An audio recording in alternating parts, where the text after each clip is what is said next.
Muy buenos días a todos. Muy buenos días, Juan de Dios. ¿Qué Un tal? placer. ¿Qué tal, diputado? ¿Cómo está usted? Bien, gracias. Con saludarte a ti también. Por Muchísimas ahí ya gracias. veo Anita, Rosario. Un placer. Buenísimo. ¿Qué Muchas tal, gracias por Héctor? su Buen día. día. Gracias por conectarte. Buenos días. Gracias. Te tendremos el martes que viene, Héctor. Por supuesto, sin dudarlo. Un placer, un honor participar. Siempre hay riesgo de aprender y hay que hacerlo. Es la Bueno. obligación de uno, ¿no? Decías, Héctor. Así es, así es. Así que, fantástico. Bueno, Juan, ¿te parece de comenzar? Comenzamos entonces. Muy buenos días a todos. Tenemos algunos de los alumnos con un horario bastante más temprano. Aquí en Argentina son las 10 de la mañana, pero tenemos entre 2 y 3 horas más temprano en otros países, y algunos que están en Europa, así que tienen horario adelantado por la tarde. Vamos a dar comienzo a este curso profundizado sobre salud global, los desafíos de la salud global desde la perspectiva parlamentaria. Tenemos aquí para darnos la bienvenida al doctor Alfonso Santiago, director de la Escuela de Política, Gobierno y Relaciones Internacionales de la Universidad Austral. Adelante, Alfonso. Bueno, muchísimas gracias, Juan. Muy buenos días a cada una y a cada uno de los participantes de este interesantísimo programa sobre desafíos de la salud global. Como director de la Escuela de Política, Gobierno y Relaciones Internacionales, es para mí un gran placer darles la bienvenida a este programa, que junto con UNITE hemos estado preparando durante mucho tiempo. La Escuela de Política, Gobierno y Relaciones Internacionales de la Universidad Austral tiene como misión ser aliado estratégico de los distintos niveles de gobierno y de los distintos órganos de gobierno de cara a 3 objetivos fundamentales: la mejora de la calidad institucional, de modo tal de que nuestros países sean auténticas democracias constitucionales con plena vigencia del Estado de Derecho, con todas las exigencias que hoy tiene ese estándar.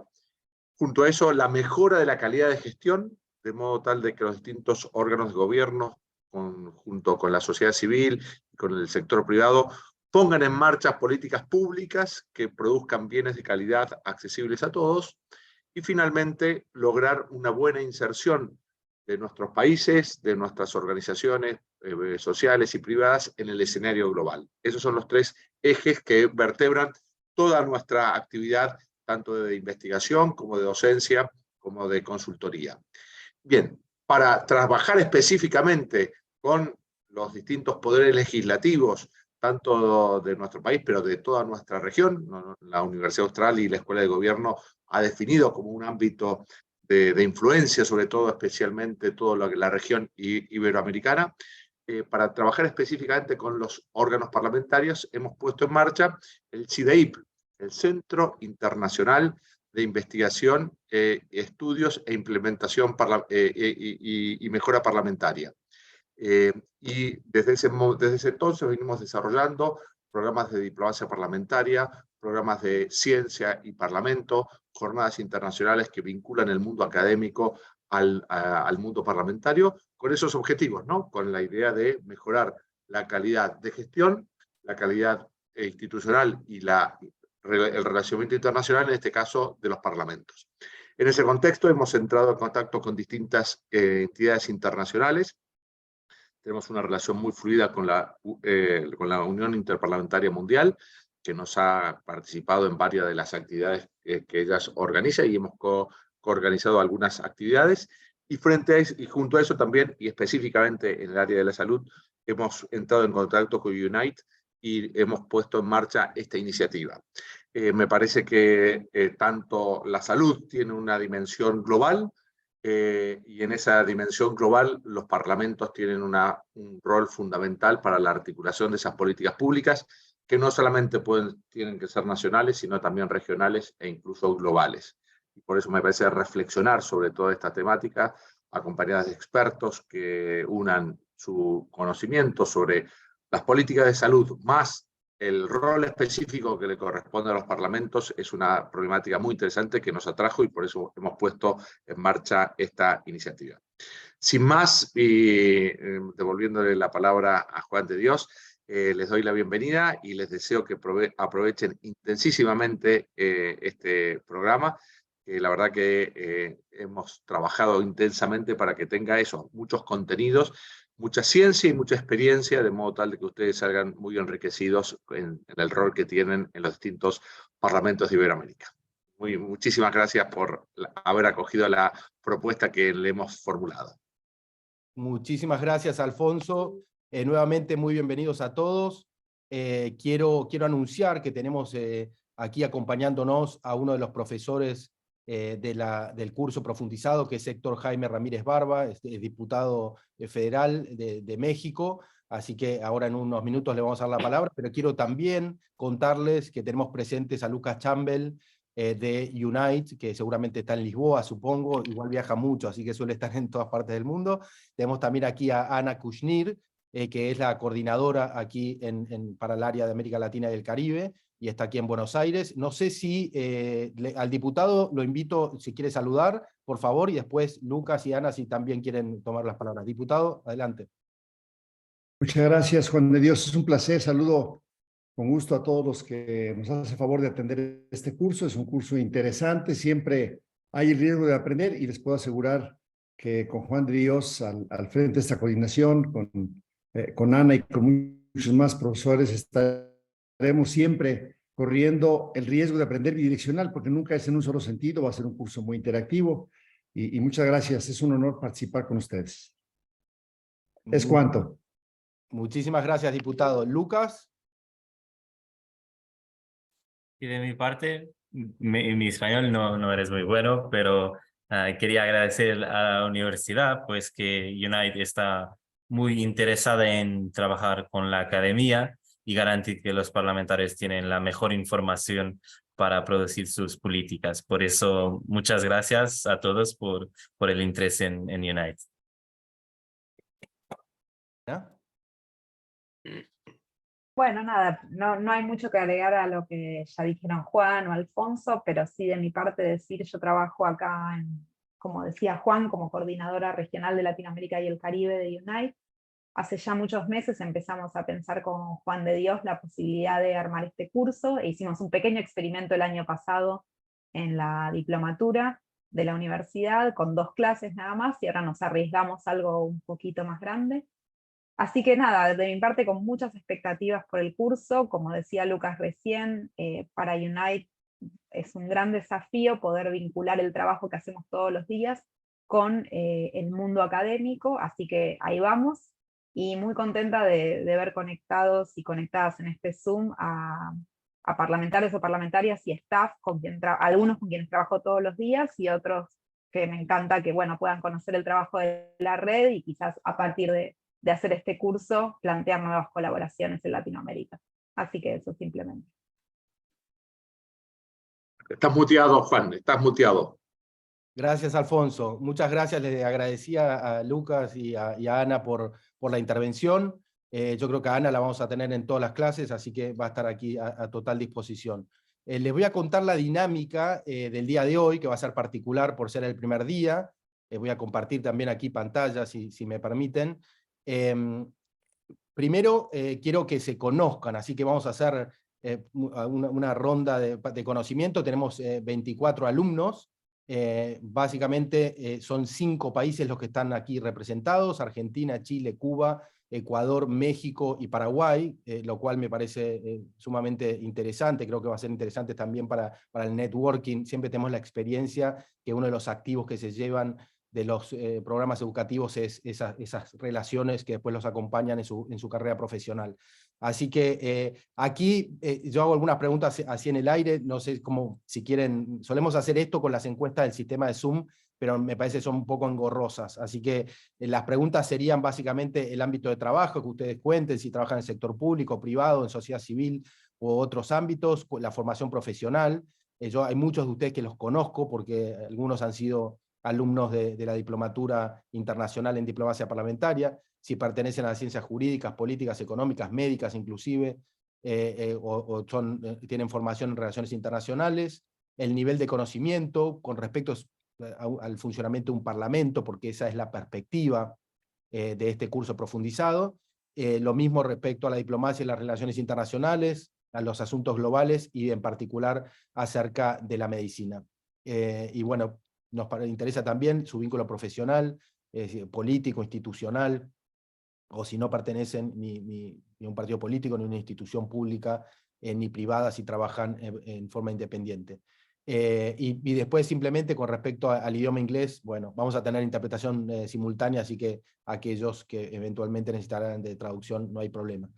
Y después las expectativas respecto al curso, por supuesto. Así que si les parece, antes de seguir con esto, me gustaría, no sé si quieren que yo vaya invitándolos o quieren comenzar directamente entre ustedes. Vuelvo a decir, hay muchas caras conocidas aquí, les diría que a la gran mayoría los conozco, así que si quieren empezar a presentarse o quieren que vayamos por abecedario. ¿Qué les parece? ¿Alguno se anima? Me animo por abecedario, Gracias, Marisa. porque si no me tocaba igual. Bueno, buenos días a todos. Muchísimas gracias por hacernos parte de este curso que suena sumamente interesante. Gracias, Juan de Dios, Alfonso, un placer. Ana, me encanta poder compartir estos espacios, como con muchos de los que están aquí los conozco. De hecho, con Héctor vamos a dar una charla el 24 de mayo en la SLIPE, así que un placer verlo antes. Mi ámbito de trabajo es el académico. Yo vengo de la academia, dirijo el Observatorio de Salud de la Facultad de Derecho de la Universidad de Buenos Aires. Allí tengo a mi cargo los posgrados de Derecho de la Salud y de Salud Digital, y esto nos hizo tener un contacto muy estrecho con el Parlamento de Argentina primero y los parlamentos regionales después, porque en Argentina formamos parte del COFELESA, este Consejo Federal de Legislaturas de Salud, somos asesores allí, y venimos trabajando arduamente en poder elevar la calidad de las leyes en salud. Mi formación profesional proviene de las ciencias jurídicas. Creo que estoy cada vez más alejada de las ciencias jurídicas, cada vez me interesan más otros temas, pero bueno, tendré que resolverlo con el psicólogo. Mi nivel de conocimiento de los parlamentos digamos, trabajo constantemente, tal vez conozco mejor la dinámica interna, y mis expectativas en relación a este curso son sumamente altas. Estoy muy entusiasmada, me encanta volver a capacitarme. Esto de la capacitación continua me parece que es indispensable hoy, y por eso, Juan, muchísimas gracias por esta oportunidad. Estás muteado, Juan, estás muteado nuevamente. Gracias, Marisa. Seguimos adelante. ¿Algún otro? Prefiero que por iniciativa propia, ¿eh? Allí. Sergio, gracias. Hola a todos, muy buenos días. Gracias por recibirme. La verdad que mis expectativas con el tema de la salud son bastante altas. No me dedico a la salud, me dedico a la parte de Relaciones Internacionales. Soy asesor y secretario de un senador nacional, expresidente, y hace muchos años que estoy a la par de él. Entonces tengo muchos contactos a nivel internacionales, muchas experiencias al respecto de las relaciones internacionales. He cursado la diplomatura, que ha tenido muy buen éxito, muy buenos resultados en lo personal y en lo profesional, a lo que agradezco a todos. Y bueno, la expectativa es bastante alta con este tema de la salud, que me interesó desde el primer día de la pandemia, y gracias por poder interiorizarme en esto. Muchas gracias, Sergio. ¿Se anima alguien más? Si querés, Juan, ¿sigo yo? Por favor. ¿Qué tal? Buenos días, mi nombre es Diego Puente, yo soy abogado y magíster en Relaciones Internacionales. Vengo del sector público y también político. Soy dirigente de un partido político, precisamente del PRO en Córdoba, y también trabajo en la legislatura de Córdoba. Mi expertise tiene más que ver quizás con el ámbito de las migraciones, pero creo que con la temática de este curso está directamente relacionado, ¿sí? Todo lo que tiene que ver con la salud global y el COVID, creo que puede impacto directo en el tema de las migraciones. Y bueno, mi expectativa es súper alta, pues habiendo sido egresado de la diplomatura internacional que cursamos el año pasado, bueno, y habiendo sido testigo de la calidad del contenido y de los docentes, bueno, tengo grandes expectativas en este curso. Muchas gracias, Diego. Creo que estaba Carlos Jiménez, ¿no? Adelante, Carlos. Hola, ¿qué tal? Buen día. Bueno, como dijo, mi nombre es Carlos Jiménez, soy abogado, trabajo en el Honorable Senado de la Nación. En cuanto al conocimiento de los parlamentos, siempre digo que hay más por aprender. No me gustaría calificarme como alto, si bien ya llevo 5 años acá, todos los días se aprende algo nuevo. Siempre, más que nada, me he dedicado a la parte jurídica, pero bueno, al trabajar a la par de una senadora nacional, ser su jefe de despacho, como que uno tiene que abarcar cada vez más temas, y precisamente me interesa mucho profundizar el tema de la salud, porque ella es médica y es autoridad de la Comisión de Salud de este Senado, así que con todas las expectativas para aprender y profundizar los conocimientos que uno ya tiene. Gracias. Muchas gracias, Carlos. ¿Quieren ir levantando la mano? Dale, Juan, si quieres voy yo. Ay, perfecto. Adelante, por favor. Y después Paola. Hola, Juan, buenos días con todos. Mi nombre es Ana Torres. Mi ámbito no son más bien las ciencias políticas, sino la comunicación y la política. He trabajado varios años en el Parlamento ecuatoriano. Soy, digamos, egresada también de la diplomatura de diplomacia parlamentaria en la Universidad Austral. Y como decía Ana, nosotros, digamos, tuvimos una pequeña introducción ya en la diplomatura, y siempre hay cosas que aprender, temas nuevos, y yo tengo un lema: o sea, el día que dejo de aprender, no aporto.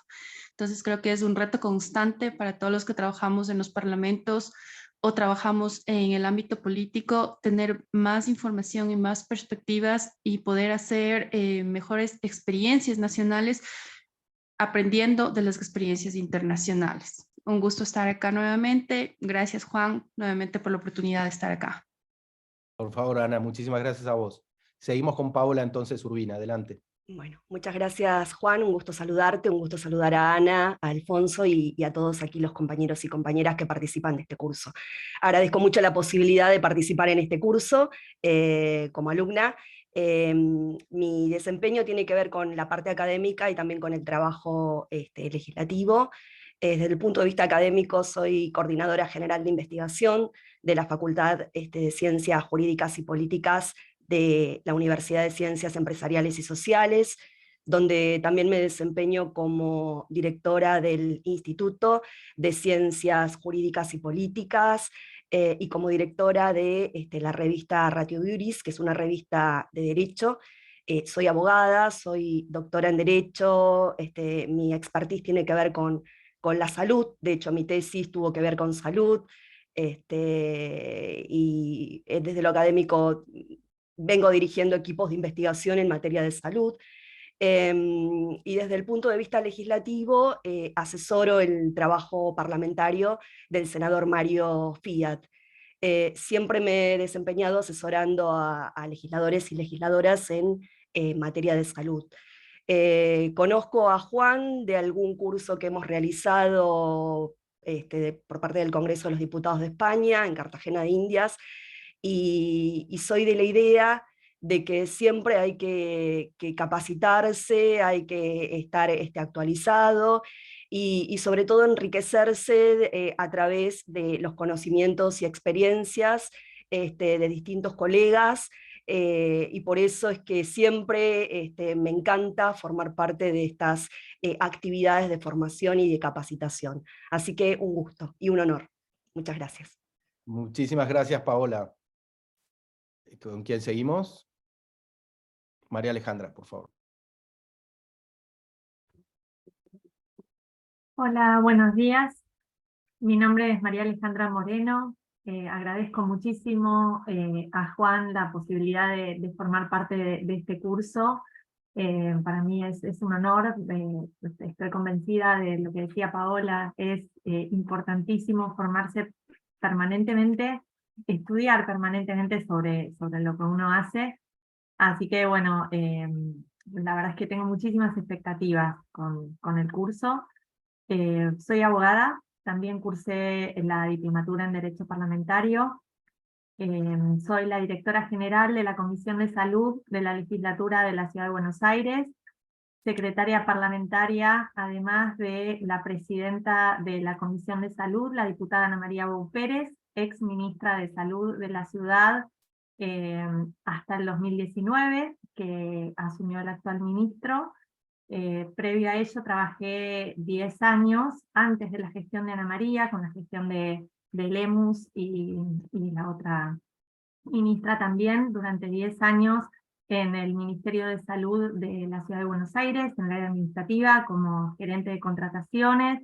Bueno, como abogada, actualmente también asesoro en 2 consultorías en salud, así que creo que todo me fue llevando a que durante este último tiempo también esté muy en contacto con la OPS y la OMS por todo lo que fue primero el COVID y luego lo que transformó y nos ayudó desde el COVID en positivo a trabajar de manera global en todos los temas que se vienen a nivel inclusive y por sobre todo latinoamericano de salud.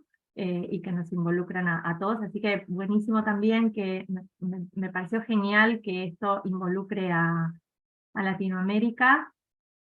Bueno, creo que más o menos les hice un resumen. Tengo mucha expectativa en este curso, imagino bueno, que va a ser un gran crecimiento para mí poder escuchar a los profesores y agradezco mucho nuevamente esta posibilidad. Muchas gracias, María Alejandra. ¿Con quién seguimos? María Fernanda, gracias. Perdón, Juan de Dios, Ana. Hola, María José. Hola. ¿Cómo está? Un gusto estar con ustedes. Y perdón que me adelanté, tomé la palabra, pero en unos minutos tengo una entrevista, entonces por un momentito voy a tener que salirme de la introducción. Pero quiero agradecer esta oportunidad. A los que no me conocen, soy asambleísta del movimiento Creo, vicepresidenta de mi partido y hasta el domingo vicepresidenta de la Comisión de Salud y Deporte, porque cambiamos ya funciones en la Asamblea Nacional. Y nada, encantada de compartir este espacio, de seguir aprendiendo, y quiero decir también que gracias a UNITE fui nombrada parte de la delegación del Ecuador para la Cumbre Mundial de Salud. Lamentablemente, a lo mejor no puedo asistir, a pesar de haber sido nominada y aceptada por Cancillería, por Presidencia de la República, porque estamos en medio de un juicio político en nuestro país. Y estamos pasando momentos muy difíciles, pero sin embargo y a pesar de todo estamos aquí para aprender y siempre tratar de mejorar la salud pública de nuestro país y del mundo. Así que muchísimas gracias, le agradezco mucho, voy a seguir conectada, pero por 20 minutos me voy a sentar un momentito a una entrevista. Así que muchas gracias y un gusto verte, Juan de Dios, y Ana. Saludos a todos. Muchísimas gracias, diputada María José. Es un placer tenerla aquí con nosotros. María Fernanda, adelante, por favor. Sí, buenos días. Gracias por organizar este curso y por hacernos participar. Bueno, yo trabajo como secretaria de la Comisión de Salud del Honorable Senado de la Nación Argentina. Soy psicóloga. Ingresé a este trabajo legislativo por la Ley de Salud Mental, que se sancionó acá hace 12 años. Y bueno, y siempre trabajé alrededor de los temas de salud, y desde el 2019 que tengo este trabajo de secretaria. Agradezco el tema que están desarrollando, porque con el tema de la pandemia nos dimos cuenta de la importancia de la salud global y del trabajo legislativo conjunto. Por ejemplo, alguna vez hicimos durante el 20 una experiencia con el Senado de Chile, con el fin de tomar decisiones en común y de colaborar en las ideas. Así que bueno, nada, tengo altas expectativas y las agradezco. Muchísimas gracias, María Fernanda. Tenemos ahí, no sé si alguien va a levantar la mano, tenemos a Jesús Mora, que se acaba de conectar desde Cuba. Jesús, estamos presentándonos todos, así que con tus compañeros te daría la palabra para que te presentes, que cuentes quién sos, qué es lo que haces, que aparte tenés una particularidad por ser médico además. Adelante, Jesús. ¿Me escuchan? ¿Me escuchan? Bueno, primero que todo, un abrazo para ti, Juan. Muchísimas gracias por permitirme, bueno, sumarme a este curso, y saludo al resto de las amigas y amigos que están en este curso. Bueno, yo trabajo en la Asamblea Nacional de Cuba, estoy al frente de la dirección de Relaciones Internacionales y Cooperación. Soy médico de profesión, graduado, bueno, con título, tengo una especialidad, en Cuba se le llama Medicina General Integral, pero bueno, es especialidad en Medicina Familiar. Y tengo también una maestría en Relaciones Internacionales y soy graduado de la Diplomatura Internacional de Diplomacia Parlamentaria. Y para mí también, y para desde este lugar que también necesitamos estrechar relaciones, como ya tenemos con Juan y con la universidad, es muy importante participar en este curso, poder intercambiar. Yo tengo una formación primero médica desde la Escuela Cubana de Medicina, basada sobre todo en la atención primaria, y también ya llevo trabajando en el Parlamento. Tengo también la responsabilidad de ser el secretario del Grupo de Cuba en la Unión Interparlamentaria y de llevar las relaciones con el Parlamento Europeo. Y bueno, desde allá estamos dispuestos a aprender. Para nosotros es muy importante este curso, aprender para después socializarlo con nuestros compañeros aquí. Y desde ya un saludo y nuestra disposición, bueno, a hacer un esfuerzo desde aquí para participar e intercambiar en todo. Muchísimas gracias de nuevo a Juan y a la universidad por permitirnos participar desde aquí, desde La Habana. Muchísimas gracias, Jesús. Acoto que la Asamblea Nacional Popular de Cuba tiene un protagonismo muy activa en el ámbito internacional. Ha tenido recientemente un miembro en el Comité Ejecutivo de la Unión Interparlamentaria. Bueno, tiene una gran actuación, así que va a ser muy importante tu aporte, Jesús. ¿Con quién seguimos? Veo por allí. Hay unos cuantos, no sé si querés presentarte, Lorena, que hace tiempo no te veía. ¿Cómo estás? ¿Qué tal? Buen día. Bueno, gracias Juan, gracias a la Universidad Austral. La verdad es que es un placer. No había tenido una experiencia con la Universidad Austral ni con UNITE. Vengo también del mundo académico y más que nada venía de la comunicación, de temas de prensa, de periodismo. Soy licenciada en periodismo, con un magíster en la Universidad de San Andrés, y en el último tiempo migré a las ciencias jurídicas, abogada de UBA, y en el ámbito público me desarrollé casi toda mi carrera haciendo prensa para distintos presidentes de Cámara, así que conozco un poco el ámbito parlamentario, pero a nivel internacional, las coberturas internacionales que he hecho, donde conocí mayormente a Juan de Dios. Y la temática me parece muy interesante. Realmente la pandemia nos azotó a todos, y me parece muy bueno que se tome el caso como para hacer experiencia y estudio sobre eso, y que no nos olvidemos de lo que fue esa experiencia y en qué cosas podemos colaborar.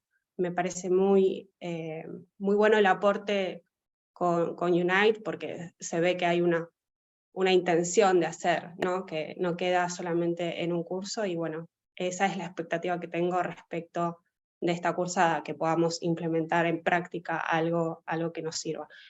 Mi inglés es promedio, o sea, entiendo todo, pero me cuesta un poco hablarlo, y bueno, nada, muy expectante. Gracias. Muchísimas gracias a vos, Lorena. Seguimos.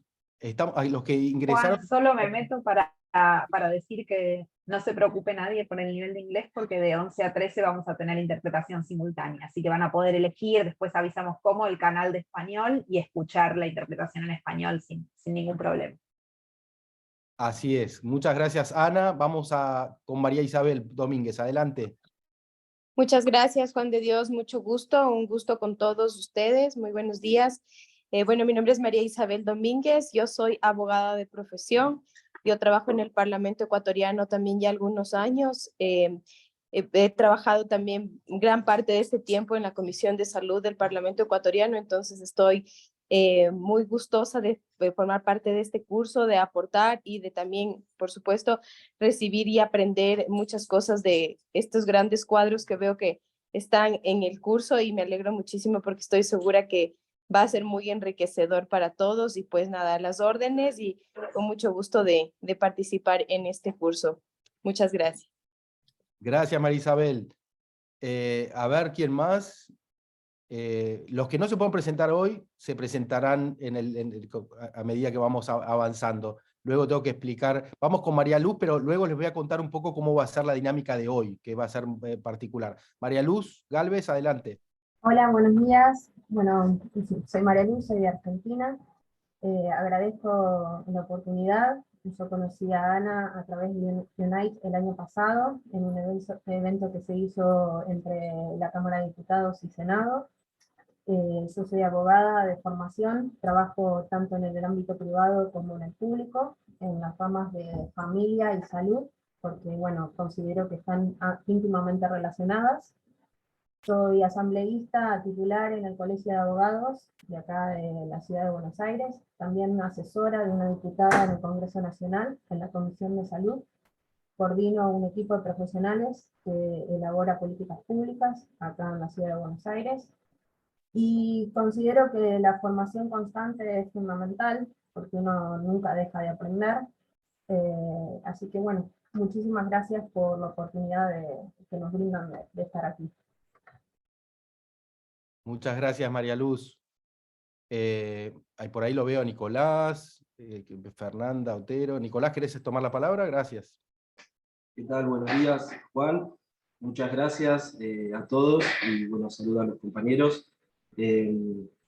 Bueno, mi formación está más asociada a la comunicación institucional y me desempeño en el ámbito legislativo, con experiencia acompañando a algunos senadores y actualmente formando parte del equipo técnico de trabajo de la Comisión de Salud del Senado. Así que bueno, quiero destacar la importancia de formarse y crecer profesionalmente y nutrirse de la experiencia de otros colegas, y bueno, muy entusiasmado y con mucha expectativa, y nuevamente vuelvo a agradecer esta oportunidad a todos. Muchas gracias. Bueno, ya que me nombramos, ¿qué tal? Buenos días, soy Fernanda Otero. Bueno, agradezco la posibilidad de poder participar de esta formación. Soy abogada, magíster en Derecho Administrativo por la Universidad Austral. En la parte profesional asesoro al secretario de Políticas Sanitarias de una obra social nacional, que es un ente público no estatal, con lo cual dicta su propia normativa. Y en la parte académica, bueno, coordino la diplomatura de salud de la Universidad Austral, que está dentro del Departamento de Derecho Administrativo. Así que bueno, esta posibilidad de poder formarme en lo que es diplomacia y lo que es la parte parlamentaria, bueno, la verdad que es de gran interés para mí, esto de formarme y profundizar mis conocimientos, así que bueno, nada, muchas gracias. Muchísimas gracias, Fernanda. Vamos a hacer lo siguiente. Voy a contarles rápidamente lo que vamos a hacer en el día de hoy. Hoy tenemos un día particular, como por ser el día de la apertura. Simplemente contarles, creo que ya algunos conocen perfectamente, cómo surgió la idea del curso Profundizado, conjuntamente con UNITE, que UNITE, por supuesto, es la red más importante, la red por excelencia en materia de salud global, red de parlamentarios, ¿no? Es muy importante porque estamos hablando con la principal organización que existe a nivel global. Nosotros ya vamos por la 5ª cohorte en la universidad del dictado del programa internacional o diplomatura en diplomacia parlamentaria, que tiene 3 módulos. El primero es la introducción de tipo teórico o conceptual a la diplomacia parlamentaria, un segundo módulo que es diplomacia parlamentaria en acción, que tiene que ver con las herramientas, con las plataformas, y un tercero que es los desafíos de la diplomacia parlamentaria. En ese ámbito, en este tercer módulo, tenemos clases específicas sobre temas de asuntos globales, ¿no? Los grandes desafíos que tiene la humanidad, siempre desde el punto de vista parlamentario. Y allí tenemos salud global, por supuesto, pero claro, es muy reducida estamos hablando de 3 a 6 horas máximo. Entonces decidimos empezar a desarrollar estos cursos profundizados, sobre todo a demanda de los propios alumnos que tenían interés en unos temas o en otros, ¿no? Así que con UNITE resolvimos organizar este curso profundizado. Quería contar que ese es el origen, es el primero de estos cursos especializados. Lo que vamos a hacer ahora, porque la verdad que ni siquiera empezamos la clase del día de hoy, pero les cuento que va a ocurrir en el día de hoy. Vamos a tener 2 clases, con 2 conferencias, clases magistrales, que van a ser abiertas por ser la primera clase. Quiere decir que no solamente van a estar ustedes, sino además que va a haber otro público acompañándonos. Tenemos inscriptos más de 100 personas para escuchar a nuestros conferencistas. Vamos a tener a las 11 a uno de los miembros de UNITE de Georgia, es de nacionalidad georgiana, que es Mariam, perdón que no sé pronunciar el apellido, Ana Kushnir, si me ayudas con el apellido de Ana. Hashi, seguramente no lo estoy pronunciando bárbaro, pero bueno, Mariam Hashi. Mariam Hashi. Y vamos a tener posteriormente a las 12 la conferencia de Ricardo Baptista Leite, que es además del fundador de la red, es su presidente, y también una característica muy interesante porque es un líder a nivel internacional. Además de haber creado esta red, es el vicepresidente de Parnet, que es la red parlamentaria del Banco Mundial y del FMI. Es un diputado portugués. Así que vamos a tener estas 2 conferencias, las 2 van a ser en inglés con traducción simultánea, y por supuesto vamos a darle la dinámica de clase con la oportunidad de poder preguntar cuando finaliza cada una de las disertaciones. Van a hablar sobre la introducción a los desafíos de la diplomacia global. Lo que vamos a hacer ahora inmediatamente entonces es, vamos a hacer un receso para permitir las conexiones con ellos, y vamos a volver a las 11 horas. De 11 a 1 de la tarde de aquí, ustedes hagan los cálculos por favor de la diferencia horaria. Lo que vamos a tener es de corrido la primera clase con Mariam y la segunda con Ricardo, con un intervalo de unos 10 minutos solamente entre ambos, para poder hacer los ajustes también para su ingreso al aula virtual. Así que no sé si querés decir algo en particular, Ana.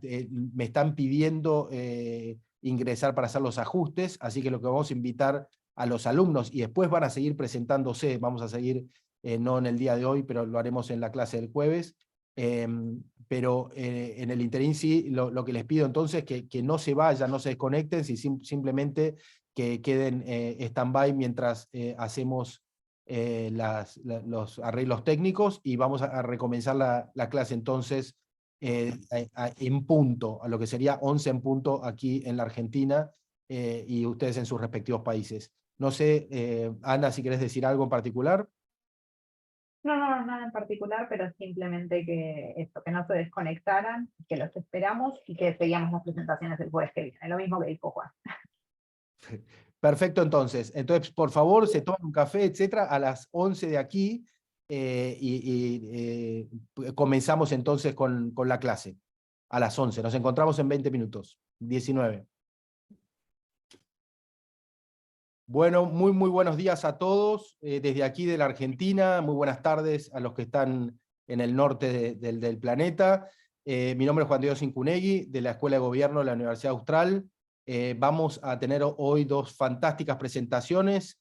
Esta es una iniciativa conjunta entre la Escuela de Gobierno de la Universidad Austral, UNITE, la Red Parlamentaria de Salud Global, y el Instituto de Formación Política y Gestión Pública del Gobierno de la Ciudad Autónoma de Buenos Aires. Así que simplemente les comento que vamos a tener interpretación simultánea, porque ambos expositores el día de hoy, Mariam Hashi y Ricardo Baptista Leite, una de Georgia y Ricardo de Portugal, van a hablar en inglés.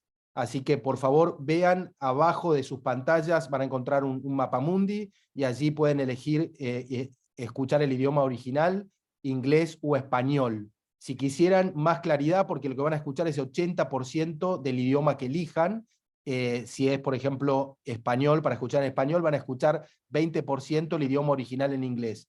ahí pueden mutear el idioma original y van a escuchar 100% la traducción. Así que, por favor, usen el mapamundi a esos efectos. Le vamos a dar la palabra ahora a Nicolás Nadal del Instituto para dar comienzo a esta jornada. Muchas gracias a todos y bienvenidos.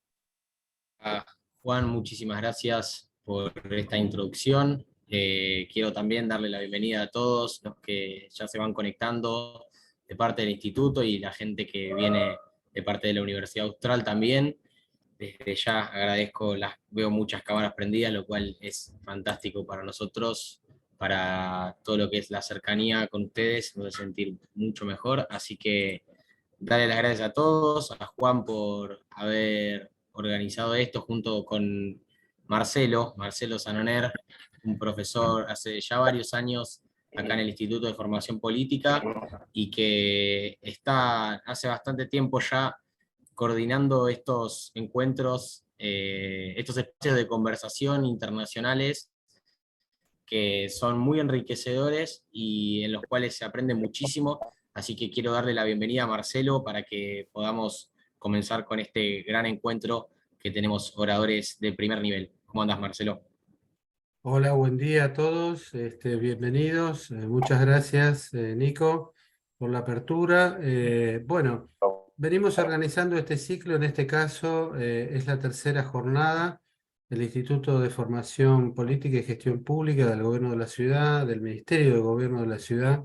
Tiene mucho interés en la difusión del trabajo, de lo que significa la diplomacia parlamentaria, la importancia y trascendencia que tiene para la gestión de los países, pero también para la gestión y solución de los problemas globales. En el día de hoy vamos a tratar los temas vinculados a la salud global y contamos con dos invitados excepcionales. Esta organización del Instituto de la Ciudad de Buenos Aires lo hacemos con la Escuela de Política y Gobierno de la Universidad Austral y en cabeza de Juan hoy también compartimos esta presentación.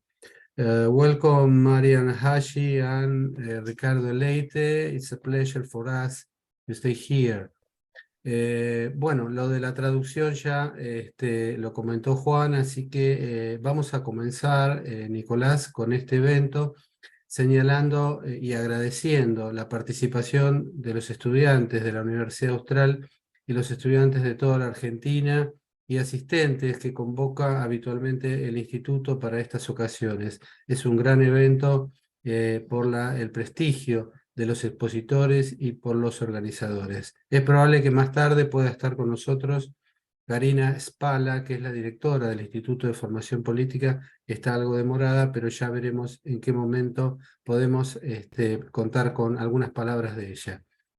Juan, te cedo la palabra para que puedas hacer vos las presentaciones. No sé, Nico, si vas a pasar un video o directamente ya comenzamos con Juan. ¿Cómo andas, Marce? Mirá, el video ya no va a hacer falta, era para, listo. para antes de comenzar, pero nada, vamos para adelante, así que ya tengo ganas de comenzar. Perfecto. Bárbaro, Juan, te cedo la palabra para presentar a los brillantes expositores. Muchísimas gracias, Marcelo. Muchas gracias, Nicolás. Vamos entonces con la presentación de Mariam Shashi. La doctora Mariam Shashi es una formuladora de políticas de alto nivel en salud global, en desarrollo sostenible y en financiamiento innovador. Tiene una experiencia muy rica en más de 26 países de Europa, de Asia, de África y también de Medio Oriente. Es integrante de la Junta Directiva de la red UNITE, de parlamentarios por la acción global. Es secretaria general de la Asociación Internacional de Mujeres Médicas y presidenta de la Junta Asesora de la Academia Médica de Tbilisi, la capital de Georgia. Fue integrante del Parlamento de Georgia, es decir, ha sido parlamentaria, presidió el comité parlamentario, viceministra de Salud de su país, presidenta de la Secretaría del Grupo Líder de Financiamiento Innovador. Su experiencia incluye 12 años de trabajo humanitario y de desarrollo con UNICEF, con ONU-SIDA, además de otras agencias de la ONU, Gavi y el Banco Mundial. Ha recibido el premio de la Organización Mundial de la Salud por su contribución a la erradicación de la poliomielitis en Europa. es Mason Fellow de Harvard Kennedy School, tiene una maestría además en Administración Pública de la Universidad de Harvard, un título de médica de la Escuela de Medicina IETI y una maestría en Salud Pública por la Universidad Estatal de Tbilisi.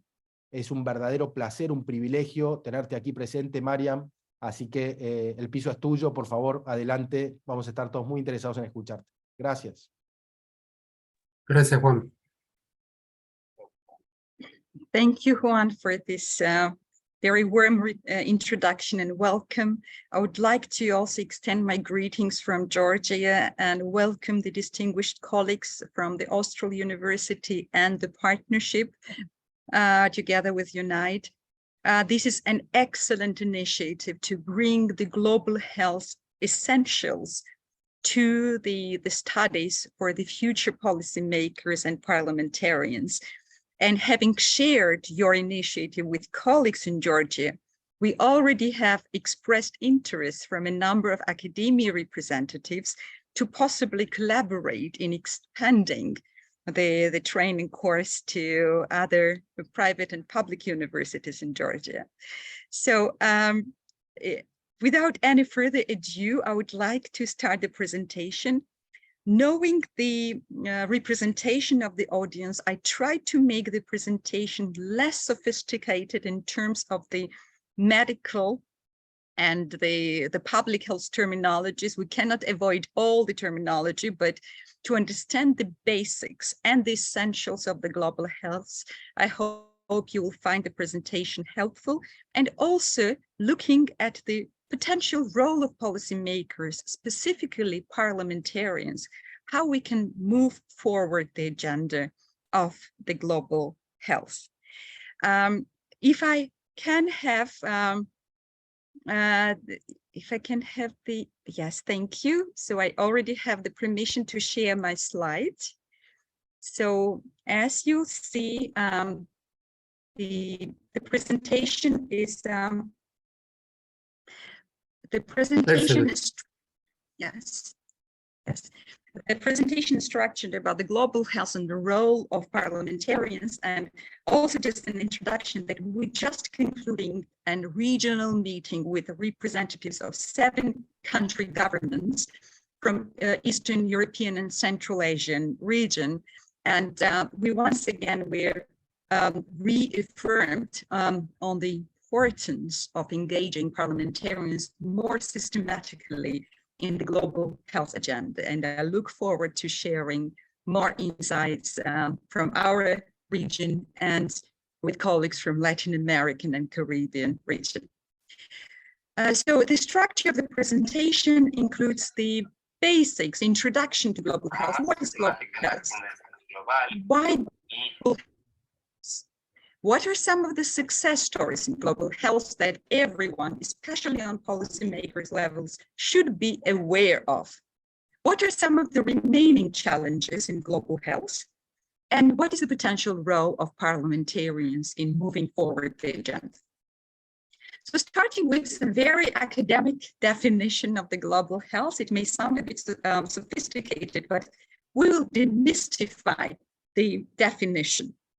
So based on the latest and one of the most commonly agreed definition, the global health is the area of study, research, and practice for improving health and achieving equity in health for all people around the world. It's a transnational health issues, determinants, and solutions for improving health and equity for all. It includes interdisciplinary collaboration within and beyond health sciences. And it's a synthesis of population-based and individual clinical care interventions. But if we all recall what was happening during our most recent COVID-19 pandemic, it would be much easier to understand the different elements of the global health risks and the approaches.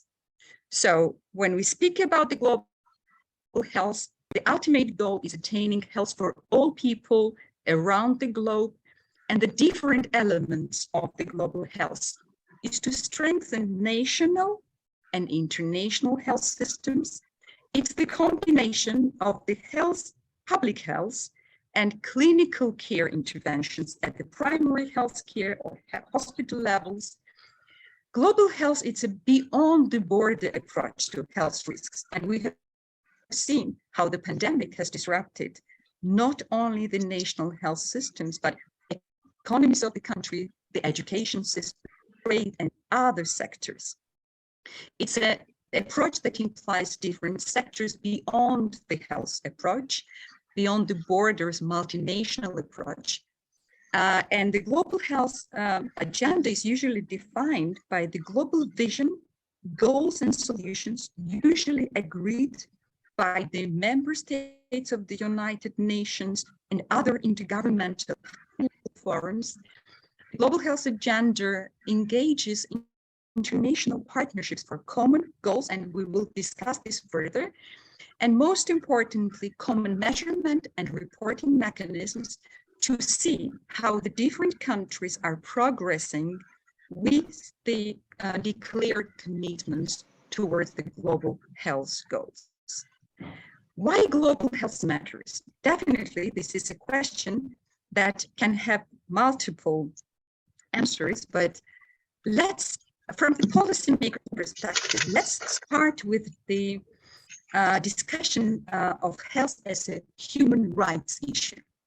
And starting from the World Health Organization Constitution in 1946, continued with Universal Declaration of Human Rights in 1948, the International Covenant on Economic, Social, and Cultural Rights in 1966, and most recently, the Convention on the Rights of the Child, all universally and unanimously agree that the accessibility to best attainable standard of health is a fundamental right of any citizen and every child globally.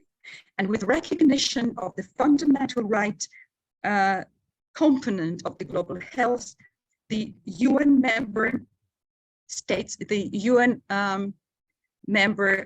states are obliged to fulfill the international commitment. So even if we're not touched with humanistic or individual arguments of global health and the best attainable global health issues, the international regulations and commitments oblige us as policymakers in governments or parliaments or local authorities to fulfill our obligations to the best attainable standards of physical and mental health of our population.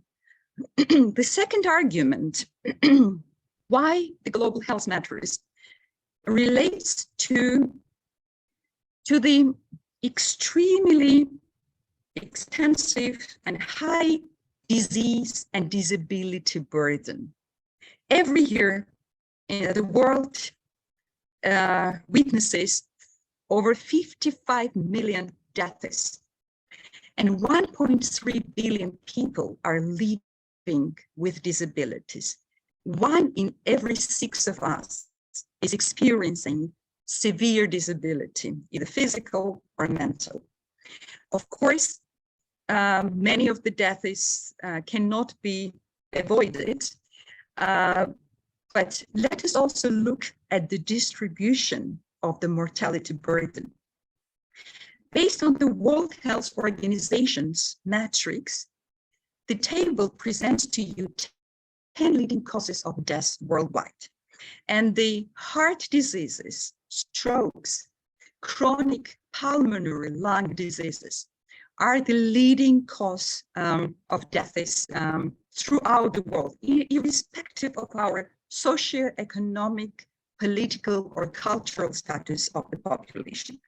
Countries, both rich and poor, are affected by the chronic diseases that are called as non-communicable diseases. But we are still having at least 2 million newborn neonatal deaths worldwide. We are having a problem in dealing with trachea, bronchus, and lung cancers that are still a challenge that needs to be addressed globally by every country. Mental health conditions, including Alzheimer's disease and other dementias, diarrhea, diabetes, and kidney diseases, those are all those conditions account for the vast majority of the 55 million deaths worldwide. So statistics are truly shocking, and the important point is that even though there are natural conditions and that cannot be avoided, but as policymakers, with the right decisions and evidence-based policies, we can save millions of lives. And we have the tools and knowledge to prevent 90% of health diseases worldwide, 3.1 million injuries every year. We can prevent 80% of lung cancers with early detection and the right approaches to screening and treatment. And we can save at least 500,000 newborns from, tragic losses with the very simple, low cost and high effective interventions. That is known, but we need to support spreading the knowledge both at the frontline workers and among the policymakers. So those are the impressive figures. With the right decisions, you can save millions of lives, even if you are not a doctor, even if you are not a health professional. Also, the global health is related to global security and development issues. No nation can stand alone in the fight of infectious diseases. And we have seen the historic cases of Spanish flu in the beginning of the 20th century. You might have heard about the Spanish flu. HIV/AIDS pandemic or SARS epidemics have all reaffirmed the need for joint international collaboration in dealing with the global health threats. We have seen also that the global health threats can disrupt global economies. And based on the latest reports from the World Bank and other international financing institutions, the latest pandemic has increased poverty, inequality, and unemployment across the world, and especially the least developed countries, the low and middle income countries have been affected the most, with women affected even more drastically throughout the countries.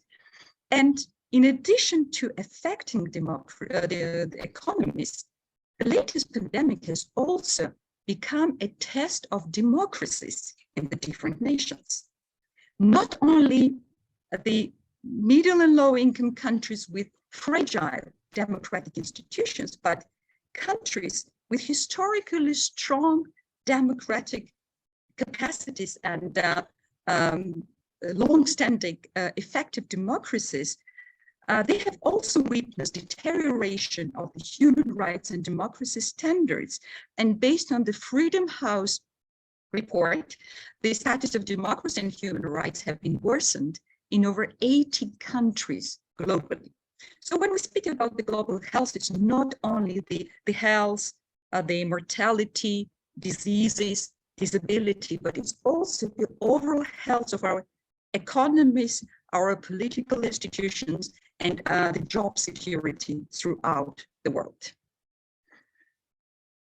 Let's move to review some of the success stories in the global health. What gives us the inspiration and the proof that major changes can be made? And we all as policymakers or scientists or frontline workers can really make a difference. And the accidental discovery of penicillin by Sir Alexander Fleming in 1928 was one of the most acknowledged historical achievements in medicine. Since its use, first in 1941, only penicillin, only one antibiotic, has saved over 200 million lives. So one discovery can be a life-changing for millions across the world. If we review more recent achievements of the global health history, smallpox vaccination was another major achievement in the history of global health. Overall, if we are asked to name one most successful invention of medicine and public health. It's the vaccination. Preventing infectious diseases that are deadly and the global threat is considered as the biggest discovery and invention of the public health history. Smallpox eradication in 1980, that was officially declared by the World Health Organization, is considered. Bueno, está aire corriente. Porque no me contesto por corriente. Is considered to have saved from 150 to 200 million lives globally. Overall, vaccination every year, the childhood vaccination that was traditionally supported by UNICEF, governments, and most recently, the Gavi Alliance through the Gates Foundation support, is proved to have saved 4 million child deaths every year. Can you imagine the scope of the achievement of the routine child vaccination against the tuberculosis, diphtheria, measles, mumps, rubella, all those very well-known diseases that you are simply administering your children, your grandchildren, and through our primary health care settings. The recent achievements in the fight against AIDS has reduced AIDS-related deaths by 68% only in 20 years. Most of us in the group have remembered the time when AIDS was extremely discriminated disease. It was considered as the final diagnosis, as the terminal diagnosis for most of the people. And with the new medicines and with the right policy decisions and with funding, we are currently considering AIDS as a chronic disease, and discrimination and taboo, a stigma around the disease has really reduced and substantially eradicated. Finally, malaria deaths are also reduced from almost 900,000 to 558.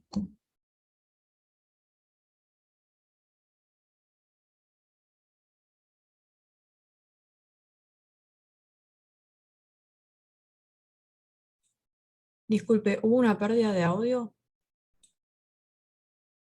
Parece que sí. We had an attempt. Thank you. We tried to improve the voice, but the technical error happened, sorry. So this chart summarizes the global health efforts over the last 2 decades, from 2000 to 2019. And you can see that globally, we had a very impressive progress in fighting infectious diseases. The green line here is indicating the progress made in coverage with infectious disease solutions and treatments globally. And usually those include immunization, the vaccine-preventable infections, HIV/AIDS, malaria, TB, and recently the viral hepatitis as well.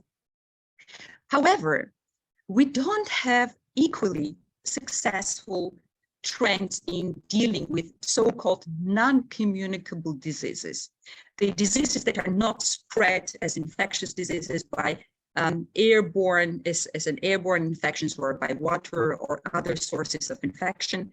And non-communicable diseases, as I noted, include heart diseases, cancer, diabetes, or mental health. So we're still struggling with non-communicable disease response globally, and this is an action point for most of our policymakers. We also have some improvement in the orange line that indicates the reproductive, maternal, and newborn child health, over 70%, but still, unless we cover every citizen, leave no one behind in our countries with at least 90% coverage of basic health services, we cannot consider the agenda of global health to be fulfilled. And this is a non-stop agenda, a business to be finished. What has worked when we speak about the success stories of global health? The high-level political commitment, the The high-level political dialogue and commitment has been crucial in moving forward any of the success stories of the global health, and that included the UN resolutions and declarations, Millennium Development Goals, Sustainable Development Goals, high-level political agenda that was addressing global health really matters. It has proved to be successful. And just to recap, and I'm sure most of our attendees and students know about the UN Millennium Development Goals. That was the agenda before 2015. The 8 MDGs were addressing health in 4 primary goals under hunger, child mortality reduction, improvement of maternal health, and combating HIV, malaria, and other diseases. And if you look at the progress we have made in infectious diseases and in improving maternal and child health, it exactly is consistent with a high-level political agenda. We were successful in putting those issues on high-level political agenda, and we have delivered the actual results. In the new 2030 agenda, we have a special goal, the SDGs 3, good health and well-being, that is completely dedicated to the global health issues, but other 16 goals also include cross-cutting issues related to health, either under hunger or gender equality or education or improving decent work and economic growth. So health in all policies is a guarantee of success of not only the well-being of the citizens, but of sustainable economic and political development. The second point of what has worked is the increased investments and establishment of earmarked global funds. The Gavi Vaccine Alliance, the Global Fund to Fight AIDS, TB, and Malaria, and UNITE were the examples of global funds, public and private platforms, innovative platforms also, that dedicated substantially increased financial resources. Today we have heard from the Global Fund representatives that since its establishment, 68 billion has been invested from the Global Fund. And that's where we see improvements in the treatment coverage, in survival of our patients affected by HIV, TB, or malaria. Third was the investment and research and development without discovering new and more effective tests for diagnostics, therapies, like treatment solutions, or prevention commodities like, for example, the special nets for protecting children and adults from malaria. It would be impossible to have this success across the globe. And finally, international monitoring mechanisms. We have kept our member states accountable for the progress they were making vis-a-vis the global commitments through global AIDS reports, global malaria reports, or the overall health system metrics. So all those elements have worked successfully for strengthening the global health approach. But despite the progress, we still are dealing with substantial issues in global health. Every year, up to 300 mothers are dying during or after pregnancy or childbirth. And most of those lives could be saved with the right and timely interventions. 5 million children under the age of 5 also are lost because of inability to deliver the known technologies and knowledge, and because of the inappropriate policies and regulations. We still have prevailing infectious diseases. The business is not finished, especially in low and middle income countries, and especially in the African region. Inadequate response to non-communicable diseases, we already noted, we still have to fight the heart diseases, diabetes, and cancer. We are losing, in the age group of 5 to 29, the leading cause of death is the road traffic accidents. And even though it's not a direct health issue, this is a public health, the threats and the tragedy that can be prevented by the right policies from parliamentarians and the local authorities. Simple regulations of traffic can save millions of lives. We are still missing sustainable funding for universal health coverage, and the estimates say that 70 billion additional funding is needed for the third goal of the Sustainable Development Agenda.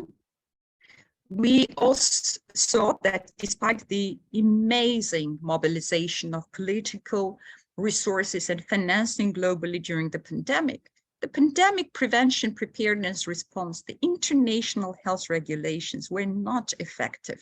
Yes, we had the international health regulation tool, but we didn't have enforcement mechanisms to mandate our governments and to make them mandated and to make their reporting obligatory on the fulfillment of the international regulations.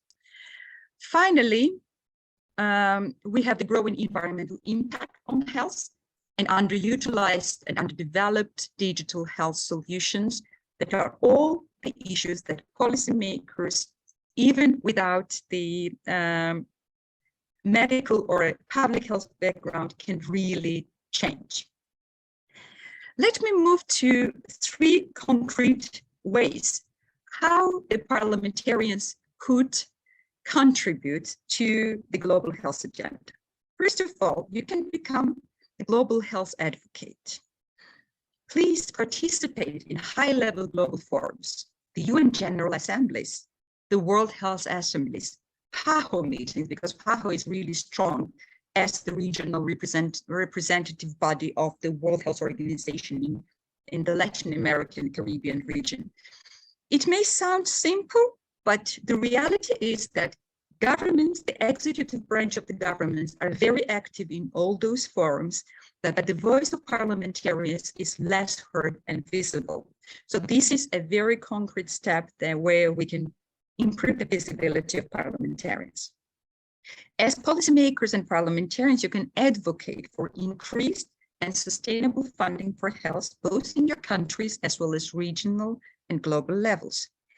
You can support establishment of global health subcommittees or working groups in your parliaments, and you can also share success stories from your countries. If your countries are doing an excellent job, there is no need to reinvent the wheel. Just share your experience and help other countries to move the agenda forward. The second role of parliamentarians could be in becoming a prominent advocate of health for all, as the parliamentarians trusted with the voice of constituencies, speak about the challenges and inequalities that your people experience in health. Work with community-based organizations, patients organizations, civil society at large to hear better on the real health challenges and the ways you can help. Sometimes we're lost in statistics and data, and we often lose the faces behind those numbers. So don't lose the touch with the constituencies and the people, and try to always keep this interaction with the real stories and the challenges that your populations are experiencing. And use media interventions, TV, radio, press, to speak on the successes and challenges of your country's health systems. And I think that we have missed one slide. I'm trying to go back. Yes. And as a parliamentarian, you can also transform the health dialogue and policies in your countries. Initiate regular or ad hoc hearings of the Ministries of Health and Ministries of Finance at the Parliament to discuss strengths and weaknesses of your country's health systems and its financing status. You can organize joint discussions on health priorities of your nation with ministries, academia, civil society, patients organizations, and international partners. And of course, you can be the initiator and sponsor of a new law or policy that can have an important impact on the health priority of your country, either increasing the budget allocations for your health system, introducing tobacco regulations, drug policy, digital health, road traffic regulations, or any other initiative that can have an impact on your country's population. With that, Juan, let me conclude the presentation, and I look forward to questions and our discussions.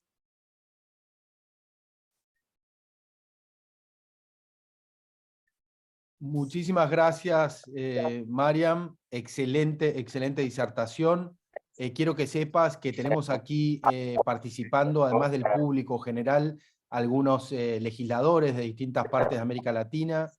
Tenemos funcionarios de comisiones de salud, también de los parlamentos de América Latina, de varios países.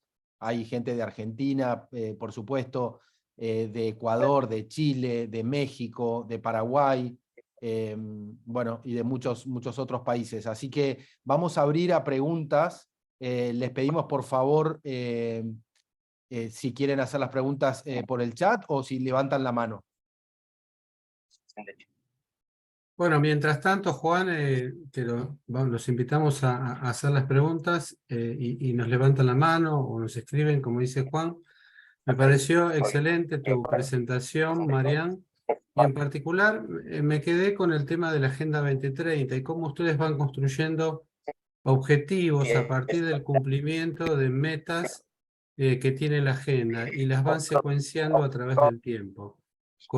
En Argentina tenemos, digamos, hemos suscrito el acuerdo de la Agenda 2030 y tenemos más de casi el 80-90% de los estados federales que también han adoptado la política de la Agenda 2030 y en particular el tema de salud. Por lo tanto, reflexiono y digo qué importante que es que la política parlamentaria acompañe la gestión, impulse la gestión e incluso los gobiernos locales, incluso de no tanta población, han incorporado esa política a municipios en las distintas áreas de gobierno, lo cual da cuenta de la importancia que tiene la salud global, pero también la importancia de la salud en los gobiernos locales. Y esto también es válido a partir del trabajo parlamentario. Ahí está, creo que el rol tan importante que desempeñan ustedes.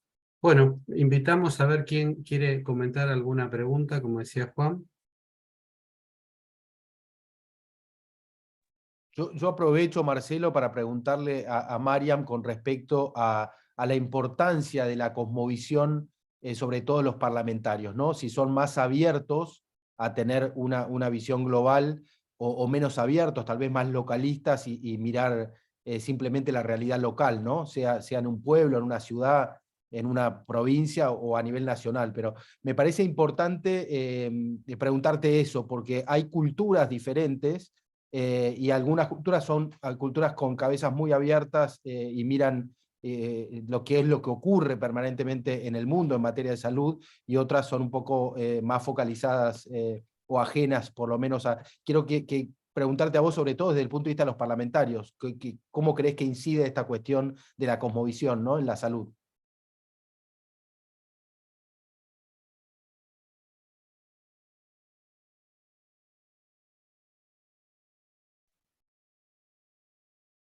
Thank you, Juan, for this excellent question, and thank you, Mr. Marcelo, for your reflection. We have an excellent saying: think globally and act locally. And of course, each of our countries are different. Our cultures are different. And depending on the structure and protocol of individual country parliaments and national assemblies, we have majoritarian representation, like community representatives directly elected as senators or equivalent in the parliaments. Some are the representatives of the party lists that are not attached to individual kind of groups of communities or geographies.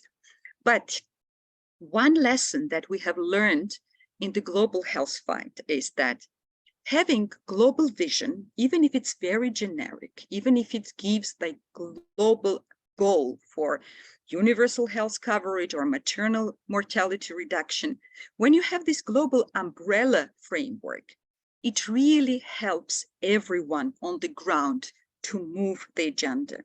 The global policies and instruments helps us to speak in the same language, with the same terminology that is understandable to the decision makers at international level. And I usually find this top-down and bottom-up approach between the local parliaments and the global international organizations or UN and World Health Organization as mutually reinforcing. On one end, the global mechanisms need very concrete success stories from the individual countries because they are always documenting success stories that might be innovative or new and to share with other countries. And at the same time, the parliamentarians need the global voice to back up their individual support. Because we all have seen that even though we have parliamentary republics, not always the parliamentarians are given the opportunity to really drive the change. In many countries, you will see that parliamentarians are not even consulted by the executive branches of governments when they're making reforms, and they consider that they can just bring the draft laws without additional consultations. But we have to make the change in this kind of mentality and approach, because we are directly elected representatives of the constituencies. We are accountable to our citizens, and the global partnerships can only help every parliamentarian in the local communities.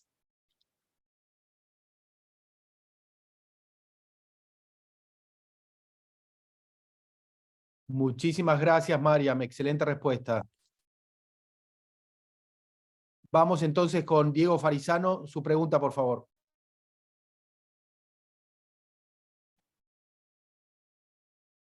Bueno, felicitaciones a todos los expositores. Quiero agradecer su tiempo. Respecto a lo que plantearon, creo que es fundamental detectar e identificar los actores claves, los actores retos y los tomadores de decisiones. Y el trabajo fundamental de los parlamentarios y de los que nos representan debe ser aplicar políticas basadas en evidencia y echar mano justamente a los asesores que tenemos, yo soy uno de ellos, para buscar esa evidencia.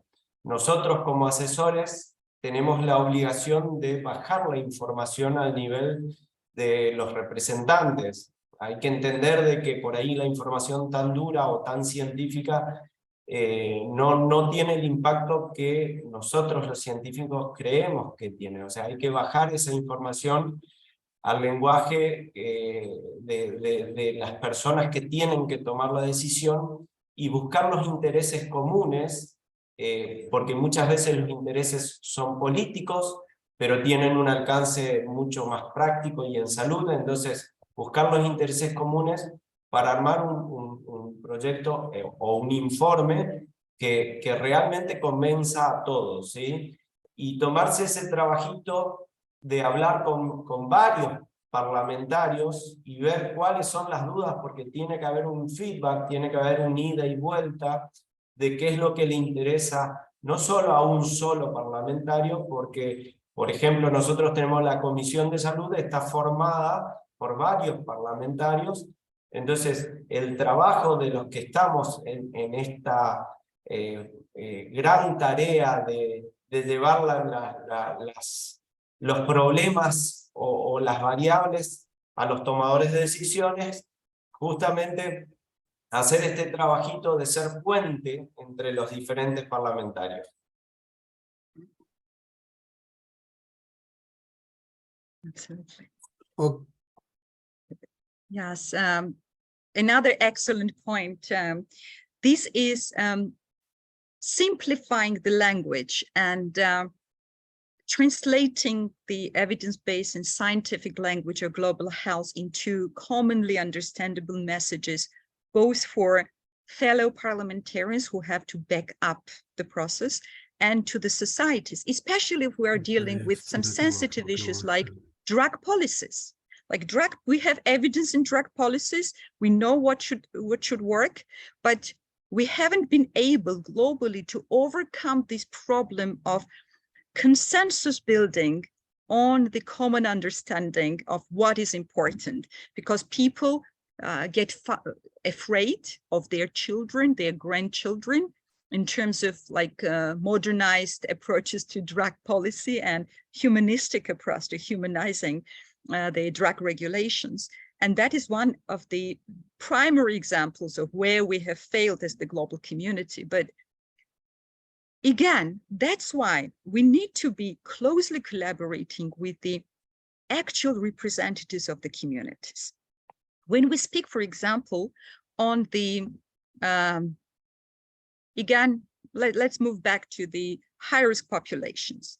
Unless we involve civil society actors who are acting directly with people using drugs or the marginalized groups of communities, we will never be able to truly understand their issues. If we only speak with statistics, if we only speak with sophisticated declaration texts, it would be helpless. For example, we had an hepatitis C program, even though it didn't include the law changes, but I was the Deputy Minister of Health when we started the work on hepatitis C. And you know how it started? With protests from the civil society, from the patients groups. And they were demanding the extremely high cost medication that the government would never be able to fund. And there was a resistance from the government even to speak with the group of patients representatives. And finally, when we found the strength to speak to each other, we found a common solution that was agreeable both with the civil society and the patient representatives, putting the face of the problem to the policymakers, because when you translate the challenge into the numbers of lives and individuals you can save, it really helps you.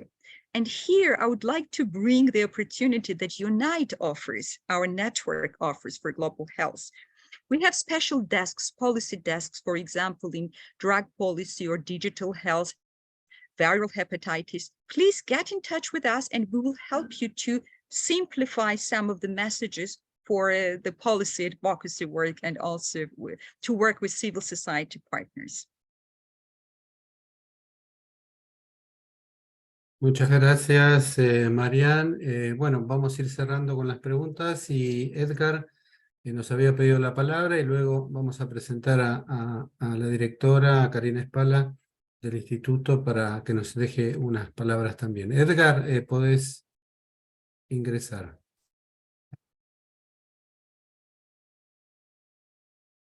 Estás muteado.